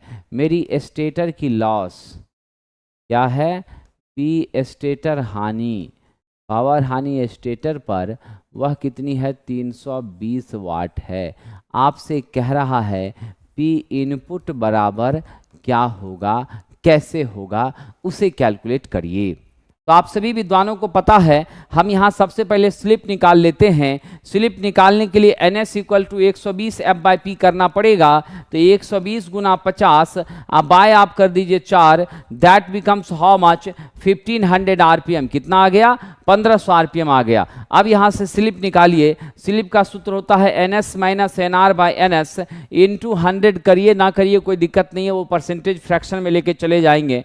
NS आपका 1500 माइनस आपका 1440 बाय आपका कितना 1500, that become 60 by 1500। After solving आपका क्या हो जाएगा, जल्दी बताइए विद्यार्थी जी। जब आप इसको सॉल्व करते हैं तो कितना मान आता है, 4% आता है। 4% आता है यानी इसमें 100 से गुना करके आप 4% लिख दीजिए। तो यानी 100 से आप जब गुना करिएगा तो नेचुरली 0 0 कट गया, यानी 4% तो आपका आ ही गया। क्या आ गया, मेरी स्लिप आ गई। जब स्लिप 4% आ गई तो आपके इंडक्शन मोटर में एक बहुत अच्छा रिलेशन है, वह क्या है, मेरा एयर गैप पावर का मान होता है डेवलप्ड मैकेनिकल पावर बटा 1 माइनस आपका स्लिप। क्या होता है, डेवलप्ड मैकेनिकल पावर बटा 1 माइनस स्लिप। तो चलिए ग्रॉस पावर को या गैप एयर गैप पावर को हम कैलकुलेट कर लें। तो मेरे पास मैकेनिकल पावर 4800 है, यहाँ आपका नीचे क्या हो गया 1 माइनस स्लिप, आपने परसेंटेज में 4 निकाला है, इस 4 को क्या करेंगे 0.04 लिखेंगे, यानी 4800 बाय आपका 0.96 हो गया। क्या हो गया, 0.96 हो गया। इसको जब हल करिएगा तो लगभग कितना आपका 5000 वाट के आसपास आता है। तो मेरा गैप में जो पावर मिला वो कितना 5000 वाट हुआ। और मेरे स्टेटर में जो लॉस है वो आपका क्या है 320 है। तो अगर हम यहाँ इनपुट की बात करें विद्यार्थियों, हम यहाँ पावर इनपुट की बात करें तो क्या हो जाएगा, एयर गैप का पावर प्लस आपका क्या हो जाएगा, स्टेटर पावर लॉस। क्या हो जाएगा, स्टेटर पावर लॉस। और ऐसी स्थिति में विद्यार्थियों मेरा जो गैप का पावर है वो तो 5000 है, लेकिन स्टेटर का पावर लॉस कितना है 320 है। तो टोटल आपका कितना 5320 वाट। तो मेरा जो उत्तर हो गया वो ऑप्शन सी हो गया 5320 वाट। कितना हो गया 5320 वाट। कितना हो गया 5320 वाट। ओके जी, चलें 5120 नहीं यादव जी, 5320। 4800 कहाँ से आप ले रहे हैं, 4800 तो आउटपुट में निकला है भाई साहब। हमारी जो है एयर गैप की पावर जो आपने दिया रोटर के, स्टेटर से रोटर के बीच में, अब प्लस जो स्टेटर का लॉस हुआ तो वो गैप का पावर प्लस लॉस स्टेटर का, वो दोनों को जोड़ देंगे तो इनपुट के बराबर हो जाएगा। इसीलिए उल्टा कंसेप्ट में मत जाइए, 5320 इज करेक्ट। ठीक है, चलिए नोट कर लीजिएगा जिन भी बच्चों को दिक्कत महसूस हो रही होगी। आगे बढ़ते हैं। ये जो दिखाया गया मेरा टूल्स है वो कौन सा टूल है, बड़ा अच्छा टूल है विद्यार्थी जी। ये जो है हैंड टूल है, हाथ से इसको हम नट को खोलने कसने के लिए यूज करते हैं। हार्ड टेपर होता है, अलग अलग आकार में होता है, इसे रिंच कहते हैं। क्या कहते हैं, रिंच कहते हैं। ठीक है ना, ध्यान रखिएगा। रैक, चीजल और रेती ये तीनों नहीं है, सबका अलग अलग स्वरूप और स्ट्रक्चर होता है। साथियों यदि डीसी मोटर पर भार बढ़ जाए तो गति में कमी क्या है, किसके कारण से, तो आप सब जानते हैं मेरी स्पीड जो होती है वो बैक ईएमएफ के समानुपाती और फ्लक्स के क्या होती है, व्युत्क्रमानुपाती। हालांकि मेरा डीसी शंट मोटर क्या होता है, कांस्टेंट गति पर चलता है, इसमें कोई शक नहीं है। लेकिन यहाँ की जो सबसे महत्वपूर्ण स्थितियाँ हैं कि थोड़ा सा लोड बढ़ जाए तो उसका प्रभाव इस पर जरूर देखने को मिलता है। तो दिए गए प्रश्न में जो सबसे अच्छी बात है वह क्या देख रहे हैं, तो मेरा एन ईबी के है समानुपाती। ईबी घटेगा, बैक ईएमएफ घटेगा तो स्पीड घटेगी, बैक ईएमएफ बढ़ेगा तो स्पीड बढ़ेगी। तो आपके पास क्या है, फ्लक्स को बढ़ाइएगा, आपसे कह रहा है गति में कमी। ध्यान दीजिएगा, तो प्राथमिक कारण, तो यहाँ पर मूल रूप से क्या होता है, यहाँ फ्लक्स हमारी जनरली क्या होती है, कांस्टेंट होती है। फ्लक्स में वेरिएशन यहाँ बहुत ज़्यादा नहीं होता, तो इसीलिए हम इसके साथ उतना नहीं जाएंगे। हम किसके साथ जाएंगे, आपके बैक ईएमएफ के साथ। तो बैक ईएमएफ में यदि कमी हो जाएगी तो समानुपाती हमारा स्पीड होता है बैक ईएमएफ का, इसलिए मेरे स्पीड में भी क्या हो जाएगी, कमी हो जाएगी। तो दिए गए प्रश्न का सही उत्तर क्या है, ए है। क्योंकि शंट मोटर में हम जानते हैं साथियों, ये अल्टीमेटली हमारे फ्लक्स के मान में क्या होता है, अस्थायित्व होता है। थोड़ा प्रभाव पड़ता है लेकिन बहुत ज़्यादा नहीं, खास करके उतना नहीं जितना कहाँ पर पड़ा करता है, आपके डीसी सीरीज मोटर में। इसलिए दिए गए प्रश्न के हिसाब से सबसे सुटेबल उत्तर कौन सा लेंगे आप, ऑप्शन ए स्वीकार करेंगे।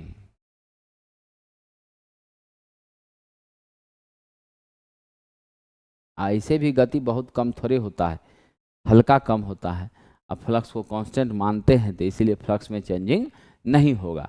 विद्युत का कमजोर चालक कौन है, आपका सिल्वर अच्छा चालक है, कॉपर तो है ही 2 नंबर पर, और तीसरा में तो कमर्शियली आपका एल्युमिनियम आता ही है। तो आपका प्लास्टिक क्या है जी, कुचालक है। प्लास्टिक क्या है विद्युत का, कुचालक है। याद रखिएगा, plastic is a type of insulator. Plastic क्या है, एक प्रकार का इंसुलेटर है। आइए आगे बढ़ें। नाउ द नेक्स्ट क्वेश्चन, आगे चलते हैं। बड़ा ही अच्छा प्रश्न है। कह रहा है टर्मिनल बनाने के लिए, विद्यार्थी जी कह रहा है टर्मिनल बनाने के लिए, समझ गए ना, टर्मिनल बनाने के लिए किस पदार्थ का यूज करिएगा। भाई साहब टर्मिनल हमारा ऐसा होना चाहिए जिसकी चालकता अच्छी हो, कंडक्टिविटी क्या हो, चालकता अच्छी हो, उच्च हो। अगर चालकता ही नहीं होगी टर्मिनल पर तो फिर आपका संपर्क का बनना बिगड़ना, यानी सप्लाई का जाना या आना, ये चीज़ें समान रूप से संभव तो होगी नहीं। तो दिए गए प्रश्न में जो सबसे अच्छा है, सिल्वर तो थोड़ा महंगा पड़ता है, इसका यूज करने से तो हम लोग परहेज करते हैं, अगर करेंगे तो पता चला कि काट के ही लेके चला गया। तो मेरा सबसे सही कौन सा है, आपका कॉपर है। क्या है जी, आपका तांबा। कमर्शियली हम इसका यूज करते हैं और नंबर 1 पर चालकता के मामले में कमर्शियल एप्लीकेशन में आता है, इसीलिए व्यवहारिक तौर पर कॉपर का ही क्या होगा मेरी साथियों, दोनों आपकी जो है टर्मिनल बनी होंगी। आइए आगे बढ़ते हैं। अगला प्रश्न क्या कह रहा है, कह रहा है सोल्डरिंग में भराव बिंदु का गलन, यानी आपके सोल्डरिंग में जो मेल्टिंग पॉइंट है हमारे सोल्डर का फिलर मेटल का, किसका साथियों, हमारे सोल्डर का फिलर मेटल का जो भराव बिंदु है वह कितना होता है, भराव बिंदु कितने पे पिघलता है, तो आप सब याद रखिएगा 420 के नीचे पिघलता है। समझ गए, 420 के नीचे पिघलता है, मेल्टिंग पॉइंट इसकी कम होती हैं और सोल्डर के रूप में हम प्रायः लेड प्लस टीन का प्रयोग करते हैं।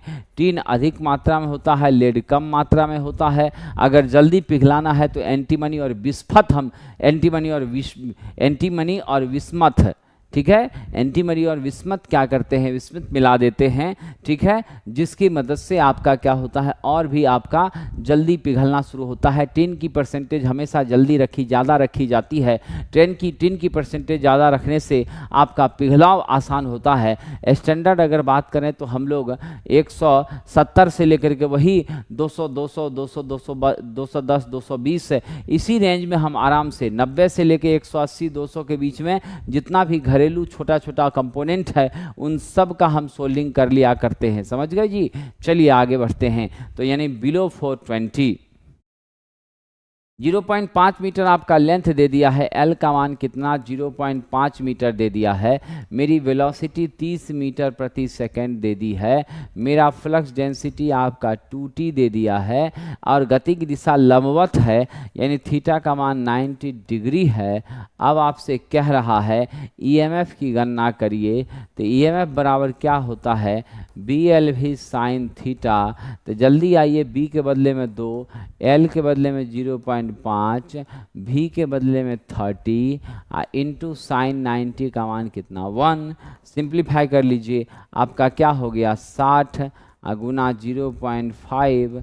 तो जल्दी बता दीजिए क्या हो जाएगा, 60/2 यानी 30 वोल्ट। क्या हो जाएगा 60/2 यानी 30 वोल्ट। तो मेरा उत्तर आ गया आपका ऑप्शन नंबर डी। ये जो हमारा इक्वेशन आया है, ये इक्वेशन किसका है, डायनामिकली इंड्यूस्ड ईएमएफ का। किसका साथियों, डायनामिकली इंड्यूस्ड ईएमएफ। और ये डायनामिकली इंड्यूस्ड ईएमएफ हमें कहाँ से प्राप्त होती हैं, डीसी जनरेटर से या नहीं तो अल्टरनेटर से। कहाँ से मिलती हैं, डीसी जनरेटर से या नहीं तो अल्टरनेटर से मिलती है। ये दोनों चीज़ों से हमें प्राप्त होती हैं। आइए अगला प्रश्न है, कह रहा किसी रजिस्टर का 3 बैंड पीला, बैगनी और ब्राउन है। क्या है साथियों, आपका येलो, वायलेट और ब्राउन।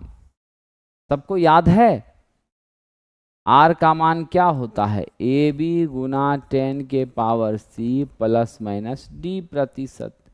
ये क्या होता है, मेरा आर का मान होता है, रजिस्टर का मान होता है। अब येलो मेरा फर्स्ट बैंड है। येलो का क्या होता है कलर कोड जी, 4 होता है, सब लोगों को पता है। येलो क्या होता है 4, वॉयलेट क्या होता है 7, अब ब्राउन क्या होता है 1। क्या होता है ब्राउन, आपका 1 होता है। तो हम क्या लिखेंगे, ए है ये, बी है ये और सी है ये। ए के बदले 4, बी के बदले 7 तो 47 और 10 के पावर सी मतलब कितना 1। अब प्लस माइनस तो है ही नहीं तो इसको छोड़ ही दीजिए। तो फाइनल आपका क्या हो जाएगा 470 ओम। क्या हो जाएगा 470 ओम, ऑप्शन नंबर ए। क्या हो गया 470 ओम, ऑप्शन नंबर ए। चलिए आगे बढ़ते हैं, बड़ा ही अच्छा है। विद्यार्थी जी आप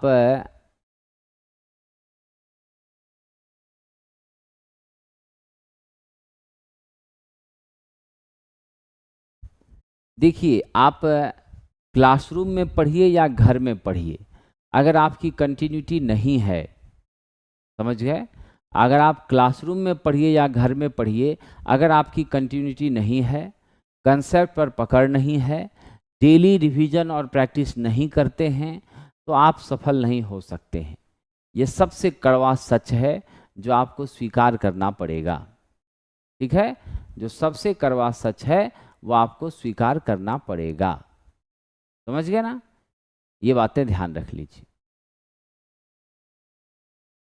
और आप ही के साथ पढ़ने वाले कई ऐसे बच्चे हैं जो आउट ऑफ 75 72 तक भी लेकर के आए।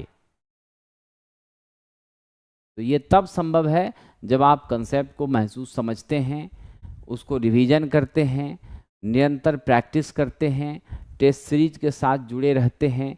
ये सारी गतिविधियों में जब आप इन्वॉल्व होते हैं तो निसंदेह आप परफॉर्म बेहतर कर पाते हैं।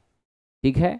और दूसरी चीज़ है कि बहुत सारे बच्चे ऑफलाइन में भी अगर पढ़ाई करते हैं तो वो क्लासेस की कंटिन्यूटी को मेंटेन नहीं करते, वो निरंतर कक्षा नहीं आते, कक्षा आने के बावजूद भी क्लास में सिर्फ आकर बैठ जाते हैं। तो आपको एक्टिव होना पड़ेगा। ये जीवन आपका है, उस जीवन को बेहतर बनाने के लिए आपको कहीं न कहीं समर्पण का भाव दिखाना पड़ेगा, क्योंकि आपको पढ़ना है। और आप अगर पढ़ेंगे, शिक्षक के साथ तालमेल बिठाकर चलेंगे, तो निसंदेह आप अपने जीवन में एक सितारे की तरह चमक जाएंगे। आइए विद्यार्थी जी आगे चलते हैं। इस प्रश्न का उत्तर जो है वो हमने क्या ले लिया है? ऑप्शन नंबर ए ले लिया है। ठीक है, इसमें कोई संदेह नहीं है। समझे?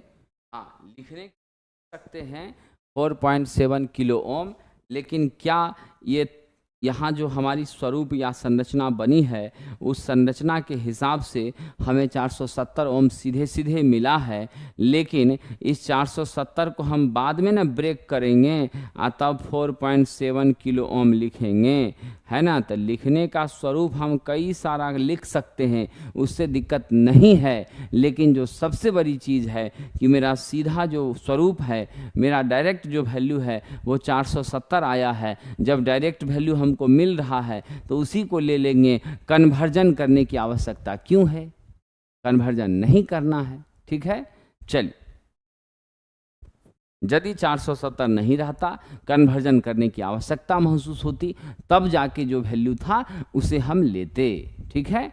आइए, कह रहा है एक समान आधार कनेक्शन में धारा प्रवर्धन कारक 0.9 है और उत्सर्जन धारा 1 मिली एम्पियर है। बेस धारा का मान बता दीजिए। यानी आपको कह रहा है साथियों कि अल्फा आपका 0.9 है। ठीक है। और उत्सर्जन धारा यानी आपकी आई ई का मान कितना है? 1 मिली एम्पियर है। क्या है? 1 मिली एम्पियर है। अब जरा आइए, आपसे कह रहा है बेस करंट का मान बता दीजिए। तो विद्यार्थी जी, बेस करंट का मान आप कैसे निकालेंगे? तो हम एक बहुत ही सिंपल सा रिलेशन यहाँ आपको बताते हैं। ये सिंपल रिलेशन क्या होता है? Alpha equal to collector current बटा इमीटर करंट होता है। यहाँ से कलेक्टर करंट का मान अल्फा इंटू इमीटर करंट हो जाएगा। तो अल्फा का मान क्या है? 0.9 और हमारी इमीटर करंट क्या है? 1 मिली एम्पियर। तो फाइनली आप मुझे बता दीजिए 0.9 इंटू 1, तो जो 1 से गुना होगा जितना है उतना ही रह जाएगा। तो यह भी आपका क्या हो गया? 0.9 मिली एम्पियर रह गया। कितना हो गया? 0.9 मिली एम्पियर हो गया। अब आपके पास एक सूत्र होता है, इमीटर करंट बराबर होता है base current plus collector current. अब यहाँ से आप बेस करंट निकालेंगे तो क्या करेंगे? इमीटर माइनस आप करेंगे कलेक्टर। क्या करेंगे? इमीटर माइनस कलेक्टर करेंगे। इमीटर का मान कितना दे दिया है? इमीटर का मान दे दिया है 1 मिली एम्पियर। और आपके कलेक्टर का मान कितना निकाला? 0.9 मिली एम्पियर। सिंप्लीफाई कर लीजिए, final value 0.1 milli ampere. Option number कौन सा हो गया? ए हो गया। क्या हो गया? ऑप्शन नंबर ए हो गया। ठीक है, चलिए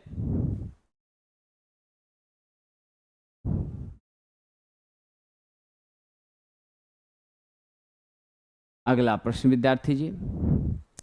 कह रहा है कि डैश को मिक्सर ग्राइंडर के यूनिवर्सल मोटर में उपयोग किया जाता है। तो भाई साहब हम फील्ड वाइंडिंग भी यूज करते हैं और आर्मेचर वाइंडिंग भी यूज करते हैं, क्योंकि यह जो है एक प्रकार का single phase AC series motor होता है।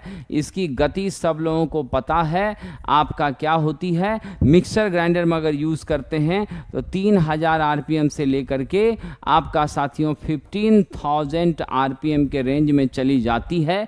एसी डीसी दोनों पर काम करता है। मिक्सर ग्राइंडर के केस में ये 400 वाट से लेकर के 600 वाट तक का कंजप्शन करता है, इसमें कोई शक नहीं है। इस दोनों वाइंडिंग के अलावा इसमें कंपनसेटिंग वाइंडिंग भी होती है, जो आर्मेचर रिएक्शन को एडजस्ट करने का, मिनिमाइज करने का, सेटल्ड करने का काम करती है। आगे बढ़िए, डीओएल स्टार्टर के कनेक्टर कॉइल का क्या काम है। तो डीओएल स्टार्टर में जो कनेक्टर कॉइल होता है उसका एक अत्यंत महत्वपूर्ण काम है, और वो काम क्या है, रनिंग ऑन टेस्ट। कहने का मतलब है कॉन्ट्रैक्टर सभी स्टार्टर का एक बड़ा ही इंपॉर्टेंट पॉइंट है, और प्रत्येक घंटे में 50 से 60 बार इसको ऑपरेट करता है। और जब कभी भी ये फेल हो जाए तो हमारा कॉन्ट्रैक्टर कॉइल कॉन्ट्रैक्टर को ऑन अवस्था में रखने का काम करता है। क्या करता है, ये कॉन्ट्रैक्टर कॉइल आपके कॉन्ट्रैक्टर को ऑन अवस्था में रखने का काम करता है। तो दिए गए प्रश्न के हिसाब से ऑप्शन डी के साथ जाएंगे, और ये ड्यूअल स्टार्टर जो है वह हम 5 एचपी तक के 3 phase squirrel cage induction motor, कौन सा इंडक्शन मोटर, 3 फेज स्क्वायरल के इंडक्शन मोटर में प्रयोग करते हैं। ये धारा को कम या ज़्यादा नहीं करता, इसमें बैकअप फ्यूज लगा होता है, रिले लगी होती है, जो क्या होता है साथियों, हमें सुरक्षा प्रदान करने का काम करती है।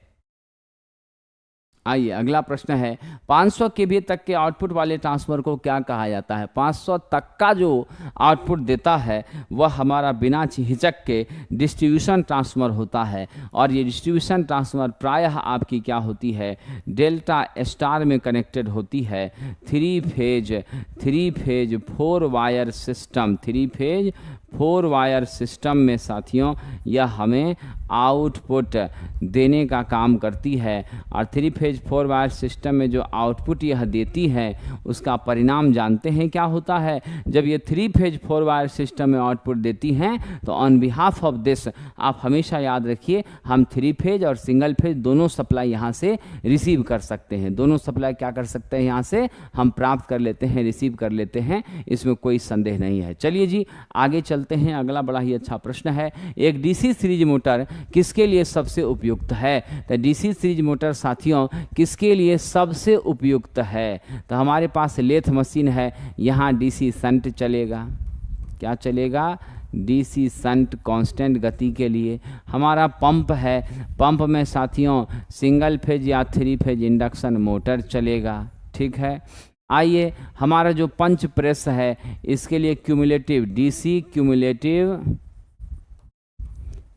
क्यूमुलेटिव कंपाउंड चलेगा। ठीक है, अब जो मेरे पास बचा वो क्रेन बचा, इस क्रेन में स्टार्टिंग टॉर्क चाहिए उच्च, इसके लिए कौन चलेगा, डीसी सीरीज चलेगा। कौन चलेगा, डीसी सीरीज। चलिए आगे बढ़ते हैं।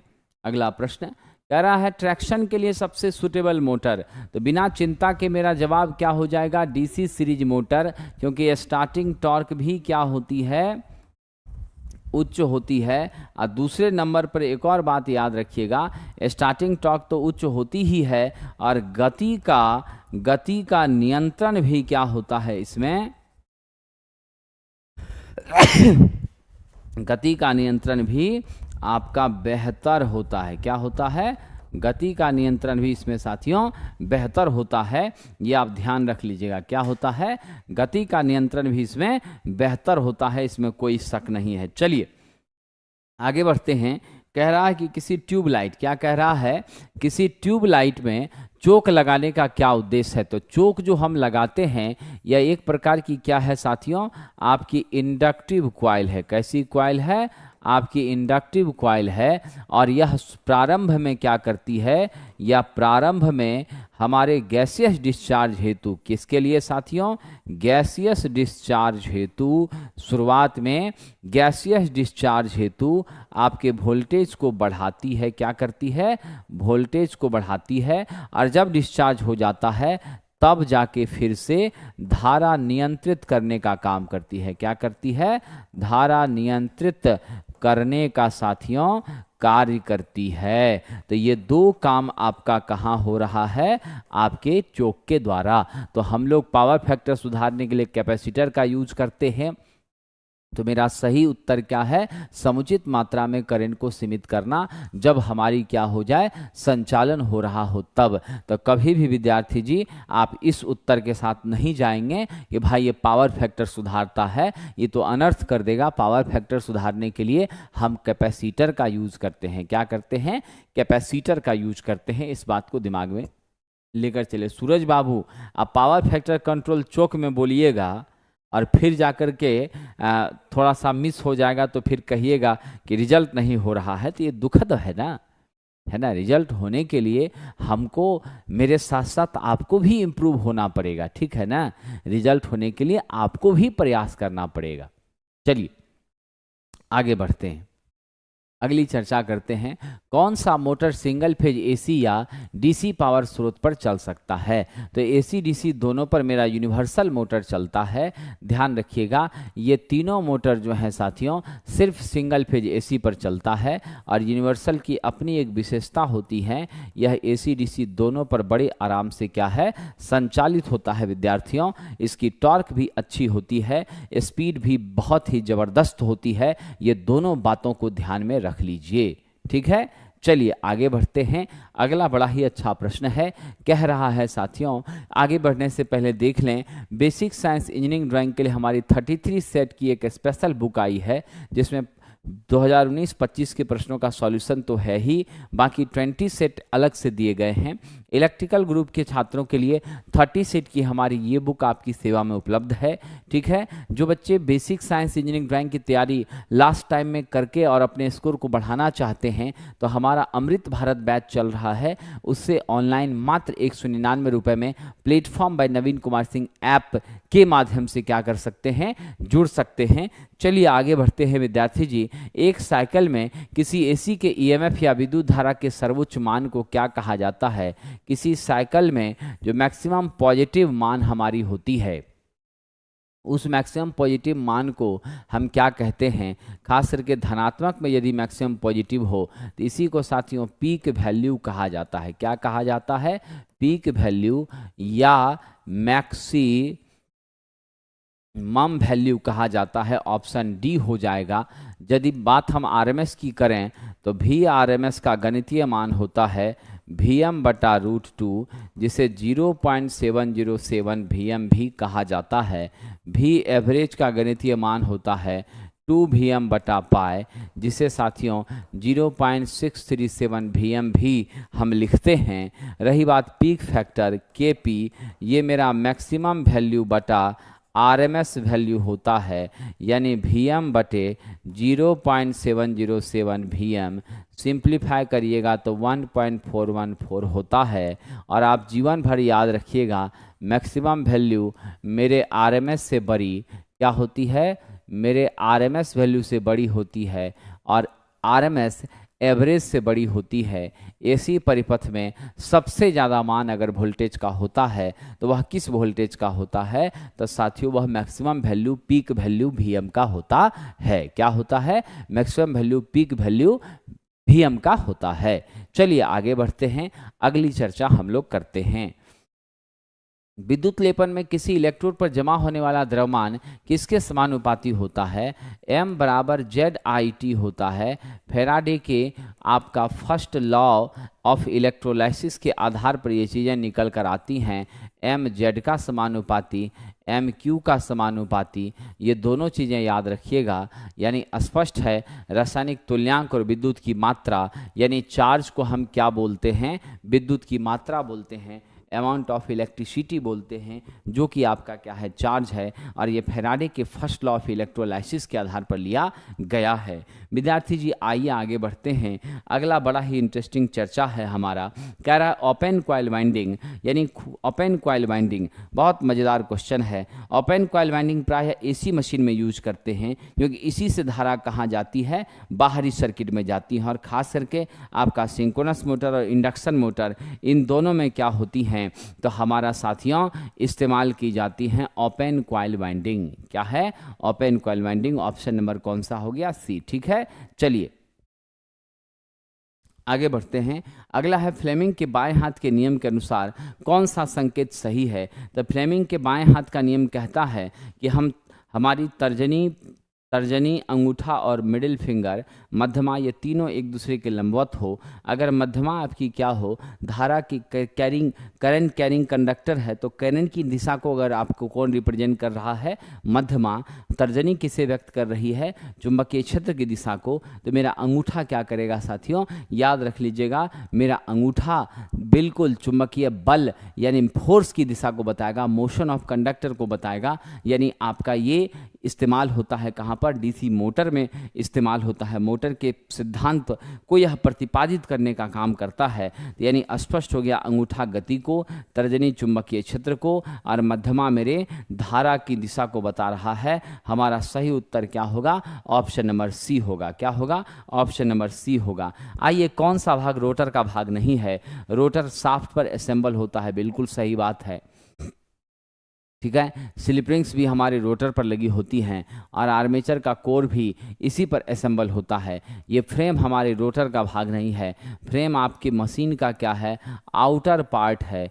और इसी फ्रेम के भीतरी हिस्से में हमारी क्या होती हैं? इसी के साथियों भीतरी भाग में, इसी के भीतरी भाग में क्या असेंबल होती हैं? तो आपको याद रखना है, इसी के भीतरी भाग में साथियों आपकी रोटर स्थापित होती हैं। क्या होती हैं?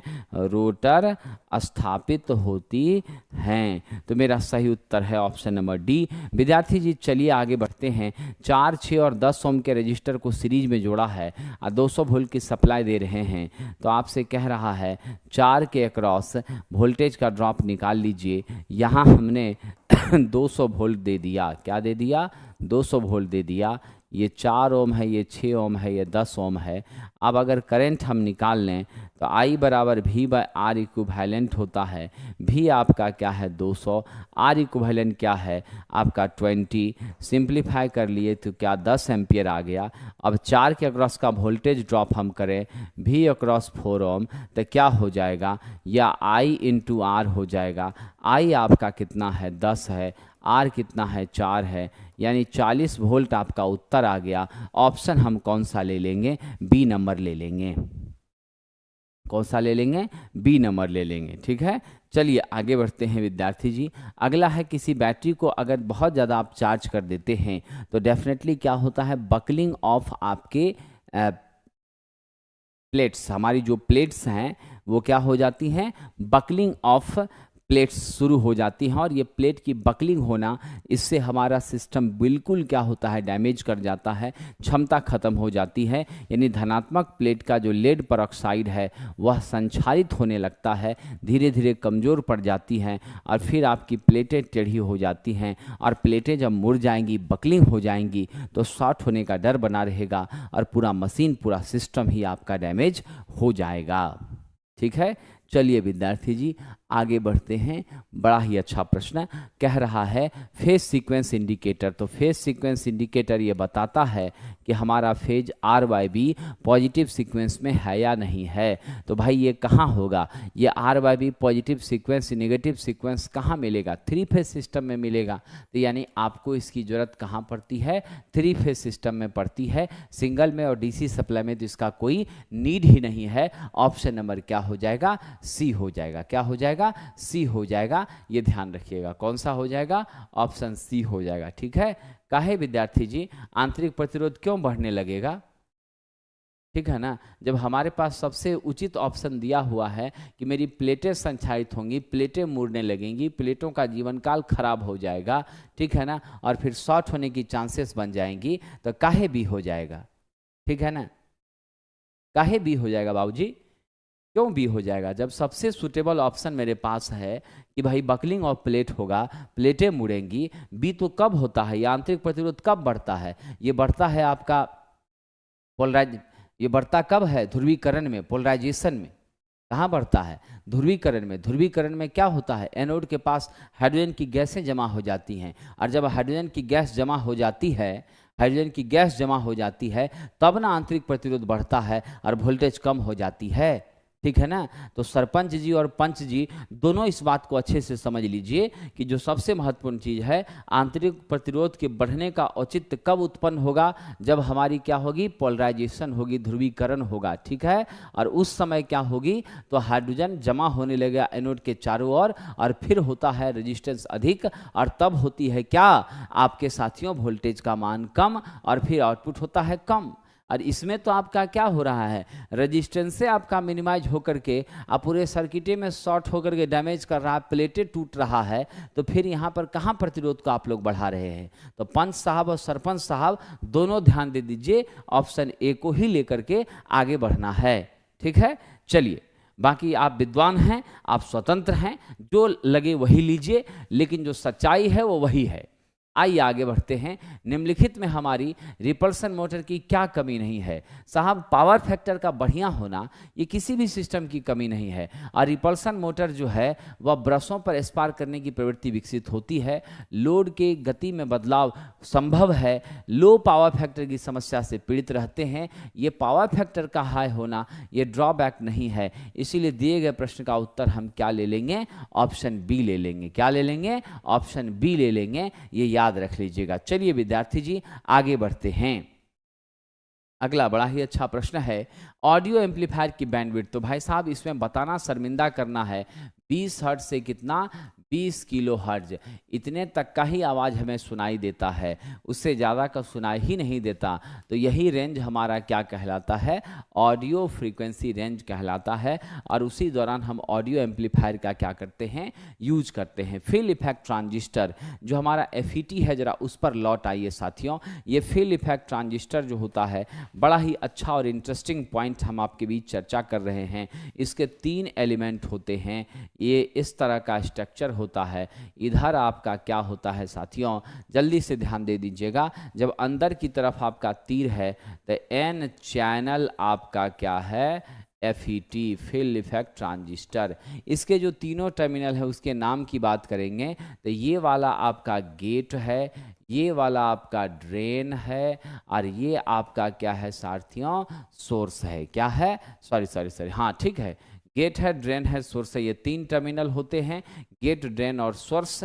और इसमें यदि जंक्शन की बात होगी, ध्रुवीकरण की बात, मतलब आपके साथियों पोल की बात होगी, यूनिपोलर है कि बायपोलर है कि क्या है, अगर उसकी चर्चा होगी तो आप बिना किसी चिंता के जाइए और क्या जवाब दीजिएगा, यह जो है सिंगल पोल का एक ध्रुवीय वोल्टेज कंट्रोल डिवाइस है। क्या है, सिंगल पोल का एक ध्रुवीय वोल्टेज कंट्रोल डिवाइस है। टीवी रिसीवर में, कंप्यूटर में, इन सब में यूज करते हैं। और ये वेरिएबल वोल्टेज रजिस्टर होता है, यानी स्पष्ट सी बात है साथियों, ये वेरिएबल वोल्टेज रजिस्टर होता है।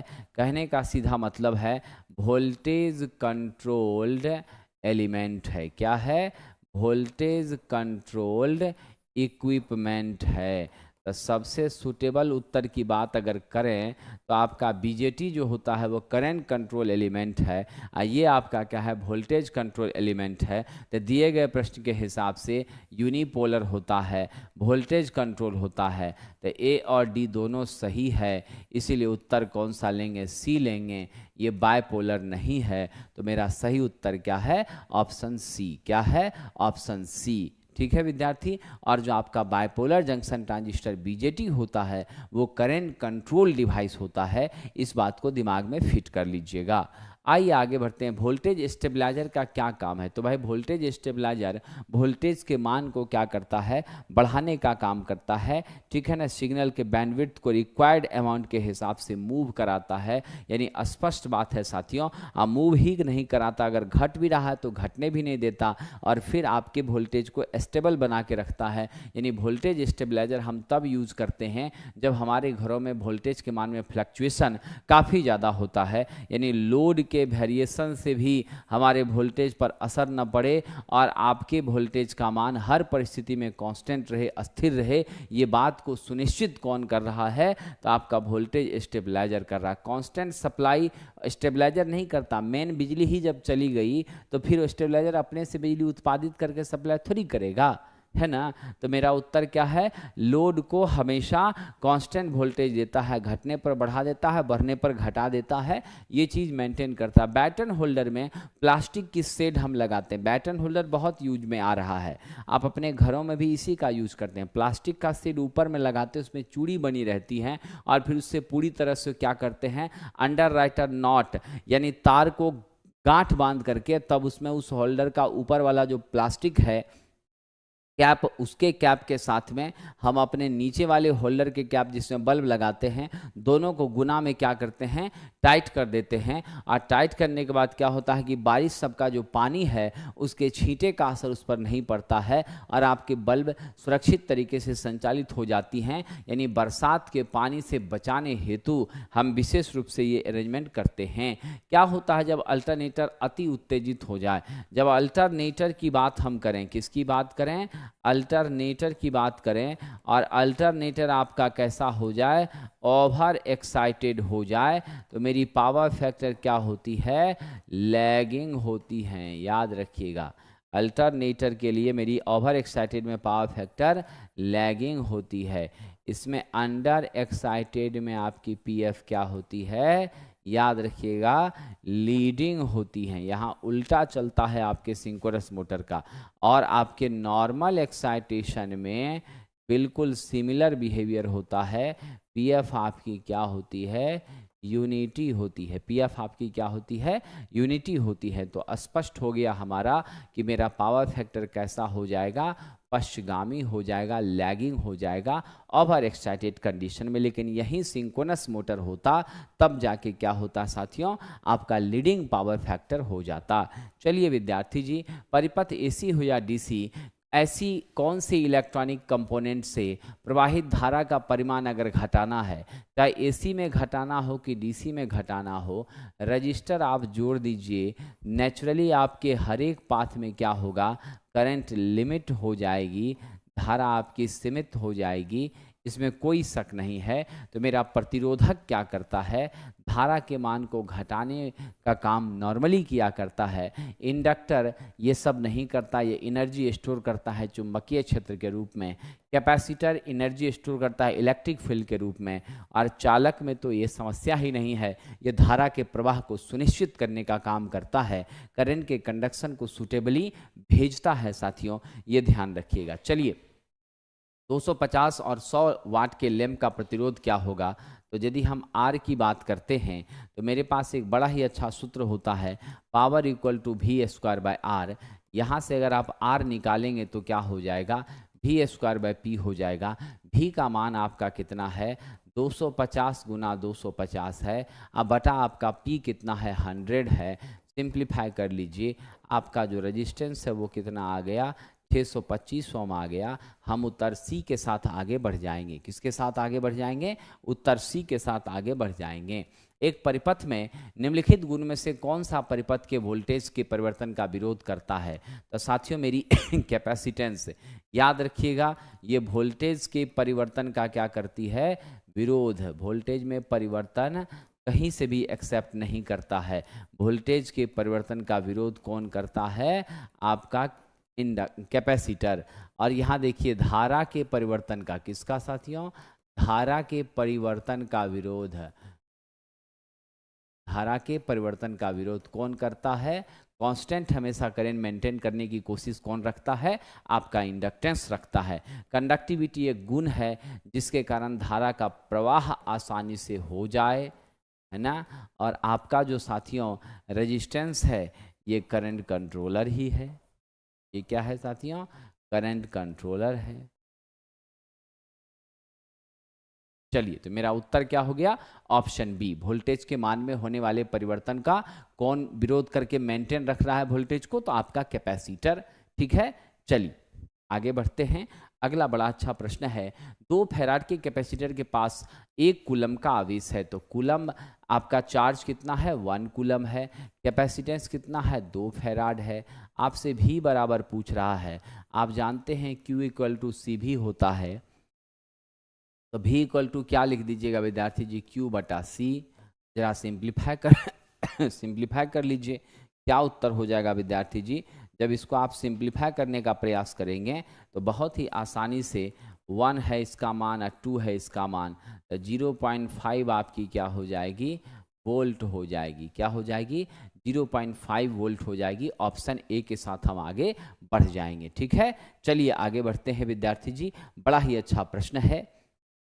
अगला प्रश्न है, उससे पहले देख लीजिए, इंस्ट्रक्टर, बीटीएससी इंस्ट्रक्टर के लिए जो भी छात्र टेस्ट देना चाहते हैं, full test as per the exam pattern, as per the exam pattern के हिसाब से मार्क्स का सिस्टम, तो आप हमारे इस बाइलिंगुअल टेस्ट से जुड़ सकते हैं। इसमें थ्योरी, इसमें सारे के सारे 100 ट्रेड के क्वेश्चन हैं लेटेस्ट, और वो सारे ट्रेड के क्वेश्चन का इंग्लिश में भी रूपांतरण किया गया है, और क्वेश्चन का सिर्फ पीडीएफ हम दे रहे हैं।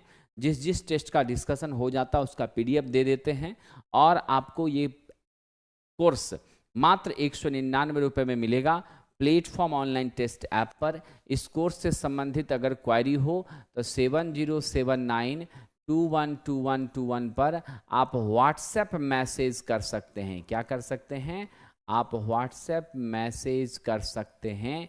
मुझे उम्मीद है आपके मैसेज का जरूर जवाब दिया जाएगा और आपकी मदद की जाएगी। चलिए आगे बढ़ते हैं, ध्यान रखिएगा।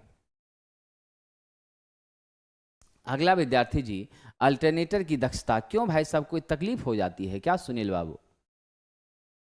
प्रमोशन से कुछ तकलीफ हो जाती है क्या? ये तो हमारा नैतिक कर्तव्य है, ये मेरा नैतिक कर्तव्य है, और जिस काम से, जिस पेशे से हम जुड़े हैं, उस पेशे का ये उत्तरदायित्व है कि बच्चों को वो जानकारी देना, ताकि वो बच्चे उस चीज़ को समझ पाएं और जुड़ने के बाद संभव हो सके तो उनकी मदद हो सके। ठीक है ना, इन सारी चीज़ों से तकलीफ मत माना कीजिए। अगर तकलीफ होता है तो हम क्षमा भी आपसे नहीं मांगेंगे, क्योंकि ये मेरा काम ही है। ठीक है ना। आइए, कह रहा है साथियों, अल्टरनेटर की दक्षता उसकी डैश के बढ़ने पर हमेशा बढ़ जाती है। तो किसी भी अल्टरनेटर की दक्षता क्या बढ़ने पर बढ़ जाएगी, जरा सोच लीजिए। वोल्टेज बढ़ने पर, कि रेगुलेशन बढ़ने पर, कि पावर बढ़ने पर, क्या बढ़ने पर बढ़ेगी? नेचुरल सी बात है, और जो बहुत ही अच्छी बात है, किसी भी अल्टरनेटर की दक्षता आप सब जानते हैं, पी आउटपुट इफिशिएंसी क्या होता है, पी आउटपुट बटे पी इनपुट। अगर मेरा ये आउटपुट बढ़ रहा है तो इफिशिएंसी क्या हो रही है, बढ़ रही है, क्योंकि ये डायरेक्ट क्या है साथियों, समानुपाती है। डायरेक्ट क्या है, समानुपाती है। ठीक है ना। चलिए आगे बढ़ रहे हैं।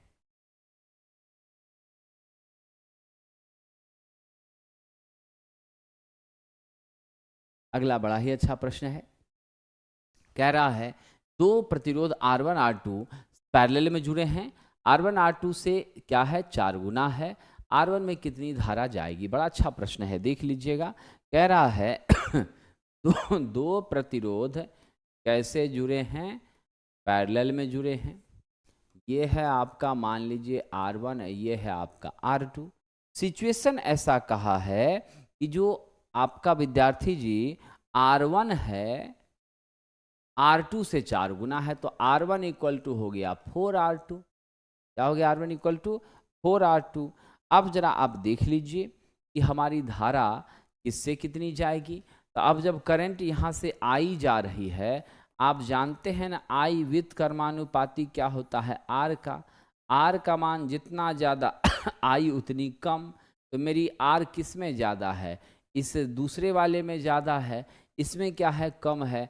तो जिसमें कम है उसमें करंट जाएगी ज़्यादा, ठीक है, और जिसमें ज़्यादा है उसमें करंट जाएगी कम। तो कितना ज़्यादा है भाई साहब, तो आप यहाँ देख रहे हैं R1 R2 से 4 गुना क्या है अधिक है। जब ये 4 गुना अधिक है तो धारा R1 से होकर 1/4 होगी। क्या होगी, R1 से जो धारा जाएगी वो कितनी होगी, 1/4 हो जाएगी। ठीक है ना। तो R2 का 4 गुनी नहीं जाएगी, R2 का 1/4 जाएगी। समझ गए।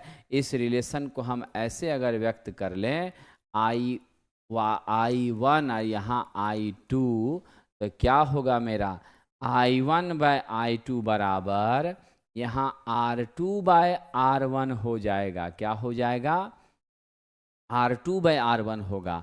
R2/R1 जब कीजिएगा तो R2 तो R2 ही है, लेकिन R1 क्या है? 4R2 है। क्या है? 4R2 है। तो आप जरा सिंप्लीफाई करके देख लीजिए, क्या पता चला आपको? यहाँ से पता चल रहा है विद्यार्थी जी कि हमारी जो करंट है वह कितनी गुनी हो गई। आप देख लीजिए, I1/I2 बराबर 1/4। तो स्पष्ट है कि हमारी I2 equal to 4 into I1, यानी स्पष्ट है I1 बराबर 1/4 I2। यानी आपके जवाब यहाँ पर मैथमेटिकली भी साबित हो गए कि मेरी जो I2 है, जो R2 से होकर जा रही है, उसका 1/4 धारा R1 से होकर जाएगा, जो कि I1 है। इसीलिए हम डी नंबर को उत्तर मान रहे हैं। ठीक है जी। आइए अगला प्रश्न देखते हैं। बड़ा ही इंटरेस्टिंग क्वेश्चन। जब मशीन की इनपुट एसी है, आउटपुट डीसी है तो मशीन को क्या कहा जाएगा? बहुत अच्छा प्रश्न है। रोटरी कन्वर्टर कहा जाएगा। एसी को डीसी में कौन बदलता है? Rotary converter. डीसी मोटर क्या करता है? डीसी मोटर आपके इलेक्ट्रिकल एनर्जी को, यह जो है आपके इलेक्ट्रिकल एनर्जी को इसमें बदलता है, यांत्रिक ऊर्जा में, मैकेनिकल ऊर्जा में बदलने का काम करता है। आपका जो जनरेटर है वह मैकेनिकल एनर्जी को किसमें बदलता है साथियों? तो आपके इलेक्ट्रिकल एनर्जी में। किसमें बदलता है? आपके इलेक्ट्रिकल एनर्जी में बदलता है। ये ध्यान रखिएगा। एसी मोटर का भी वही काम है। एसी की सप्लाई प्राप्त करके तब उस पर संचालित होती है, इसीलिए एसी मोटर कहते हैं। तो रोटरी कन्वर्टर एसी को डीसी में बदलता है। सिंक्रोनस मोटर में शुरुआती टॉर्क प्रदान करने और दोलन के प्रभाव को रोकने के लिए किसका प्रयोग किया जाता है? बड़ा अच्छा क्वेश्चन है। जो शुरुआती टॉर्क हमारी है, उसी टॉर्क को, शुरुआती टॉर्क को डेवलप करने के लिए, क्योंकि ये मशीन तो हमारी क्या होती है? नॉट सेल्फ स्टार्टिंग होती हैं। ये कैसी मशीन है? डबल एक्साइटेड है, लेकिन नॉट सेल्फ स्टार्टिंग है। आपके रोटर में भी आप डीसी देते हैं, ठीक है। रोटर में भी आप क्या देते हैं? डीसी। और स्टेटर में क्या देते हैं? तो आप एसी देते हैं, फिर भी स्टार्ट नहीं होती है। मैग्नेटिक लॉकिंग कराने के लिए डैम्पर वाइंडिंग का यूज़ करना पड़ता है, पोनी मोटर का यूज़ करना पड़ता है, तब जा कर के ये स्टार्ट होती हैं। और हमारी सैलियन पोल टाइप की अगर रोटर है तो वहाँ हंटिंग की समस्या को भी दूर करने के लिए हमें डैम्पर वाइंडिंग चाहिए। तो दोनों काम हो जाता है। एक तो हंटिंग दूर हो जाती है और दूसरी हमारी क्या हो जाती है? तो टॉर्क भी आपका क्या होता है? इंप्रूव कर जाता है। So the final is option number C correct for this. Now dear friend, the next question. दिए गए आउटपुट और स्पीड के लिए 220 वोल्ट 50 हर्ट्ज की सप्लाई की तुलना में यूनिवर्सल मोटर को चाहिए, इसको लो फ्रीक्वेंसी पर लो वोल्टेज चाहिए, क्योंकि जब आपका फ्रीक्वेंसी कम होगा तो मेरा इंडक्टिव रिएक्टेंस भी क्या होगा? कम होगा। और जब ये कम होगा तो नेचुरल सी बात है, हमारा वोल्टेज का ड्रॉप कम होगा। और जब वोल्टेज का ड्रॉप कम होगा तो हमें वोल्टेज की रिक्वायरमेंट भी बहुत ज़्यादा नहीं होगी, वो भी कम होगी, और उस पर सिस्टम बड़े आराम से संचालित होता चला जाएगा। तो हम ऑप्शन सी के साथ आगे बढ़ जाएंगे। चलिए विद्यार्थी जी, बड़ा ही इंटरेस्टिंग क्वेश्चन है। एक ऑटो ट्रांसफार्मर क्या है? तो हमारा जो ऑटो ट्रांसफार्मर है वह सेल्फ इंडक्शन के सिद्धांत पर, किस पर?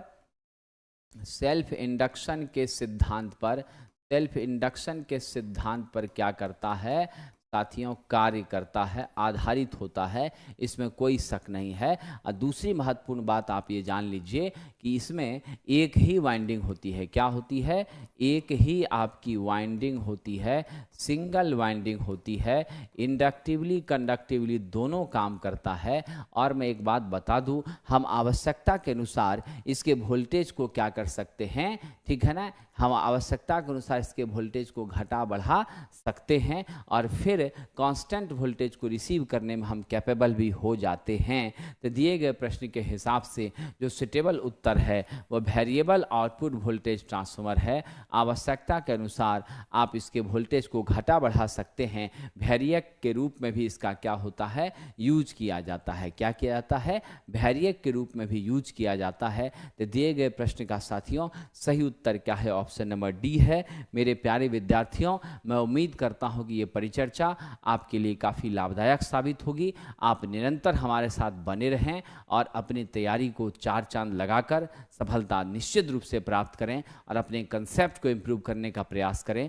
जहाँ भी इम्पोर्टेंट तथ्य आपको मिला है, जहाँ भी न्यूमेरिकल मिला है, उसे कॉपी पर नोट करके प्रैक्टिस कीजिए, बनाइए। कल मैं फिर आपके बीच टेस्ट 26 की परिचर्चा को लेकर उपस्थित होऊंगा। ठीक इसी समय जुड़े रहिए, मेहनत करते रहिए और अपने जीवन को बदलने हेतु सदैव समर्पित रहिए। आप सबका भविष्य उज्जवल हो। इन्हीं शुभकामनाओं के साथ बहुत बहुत धन्यवाद।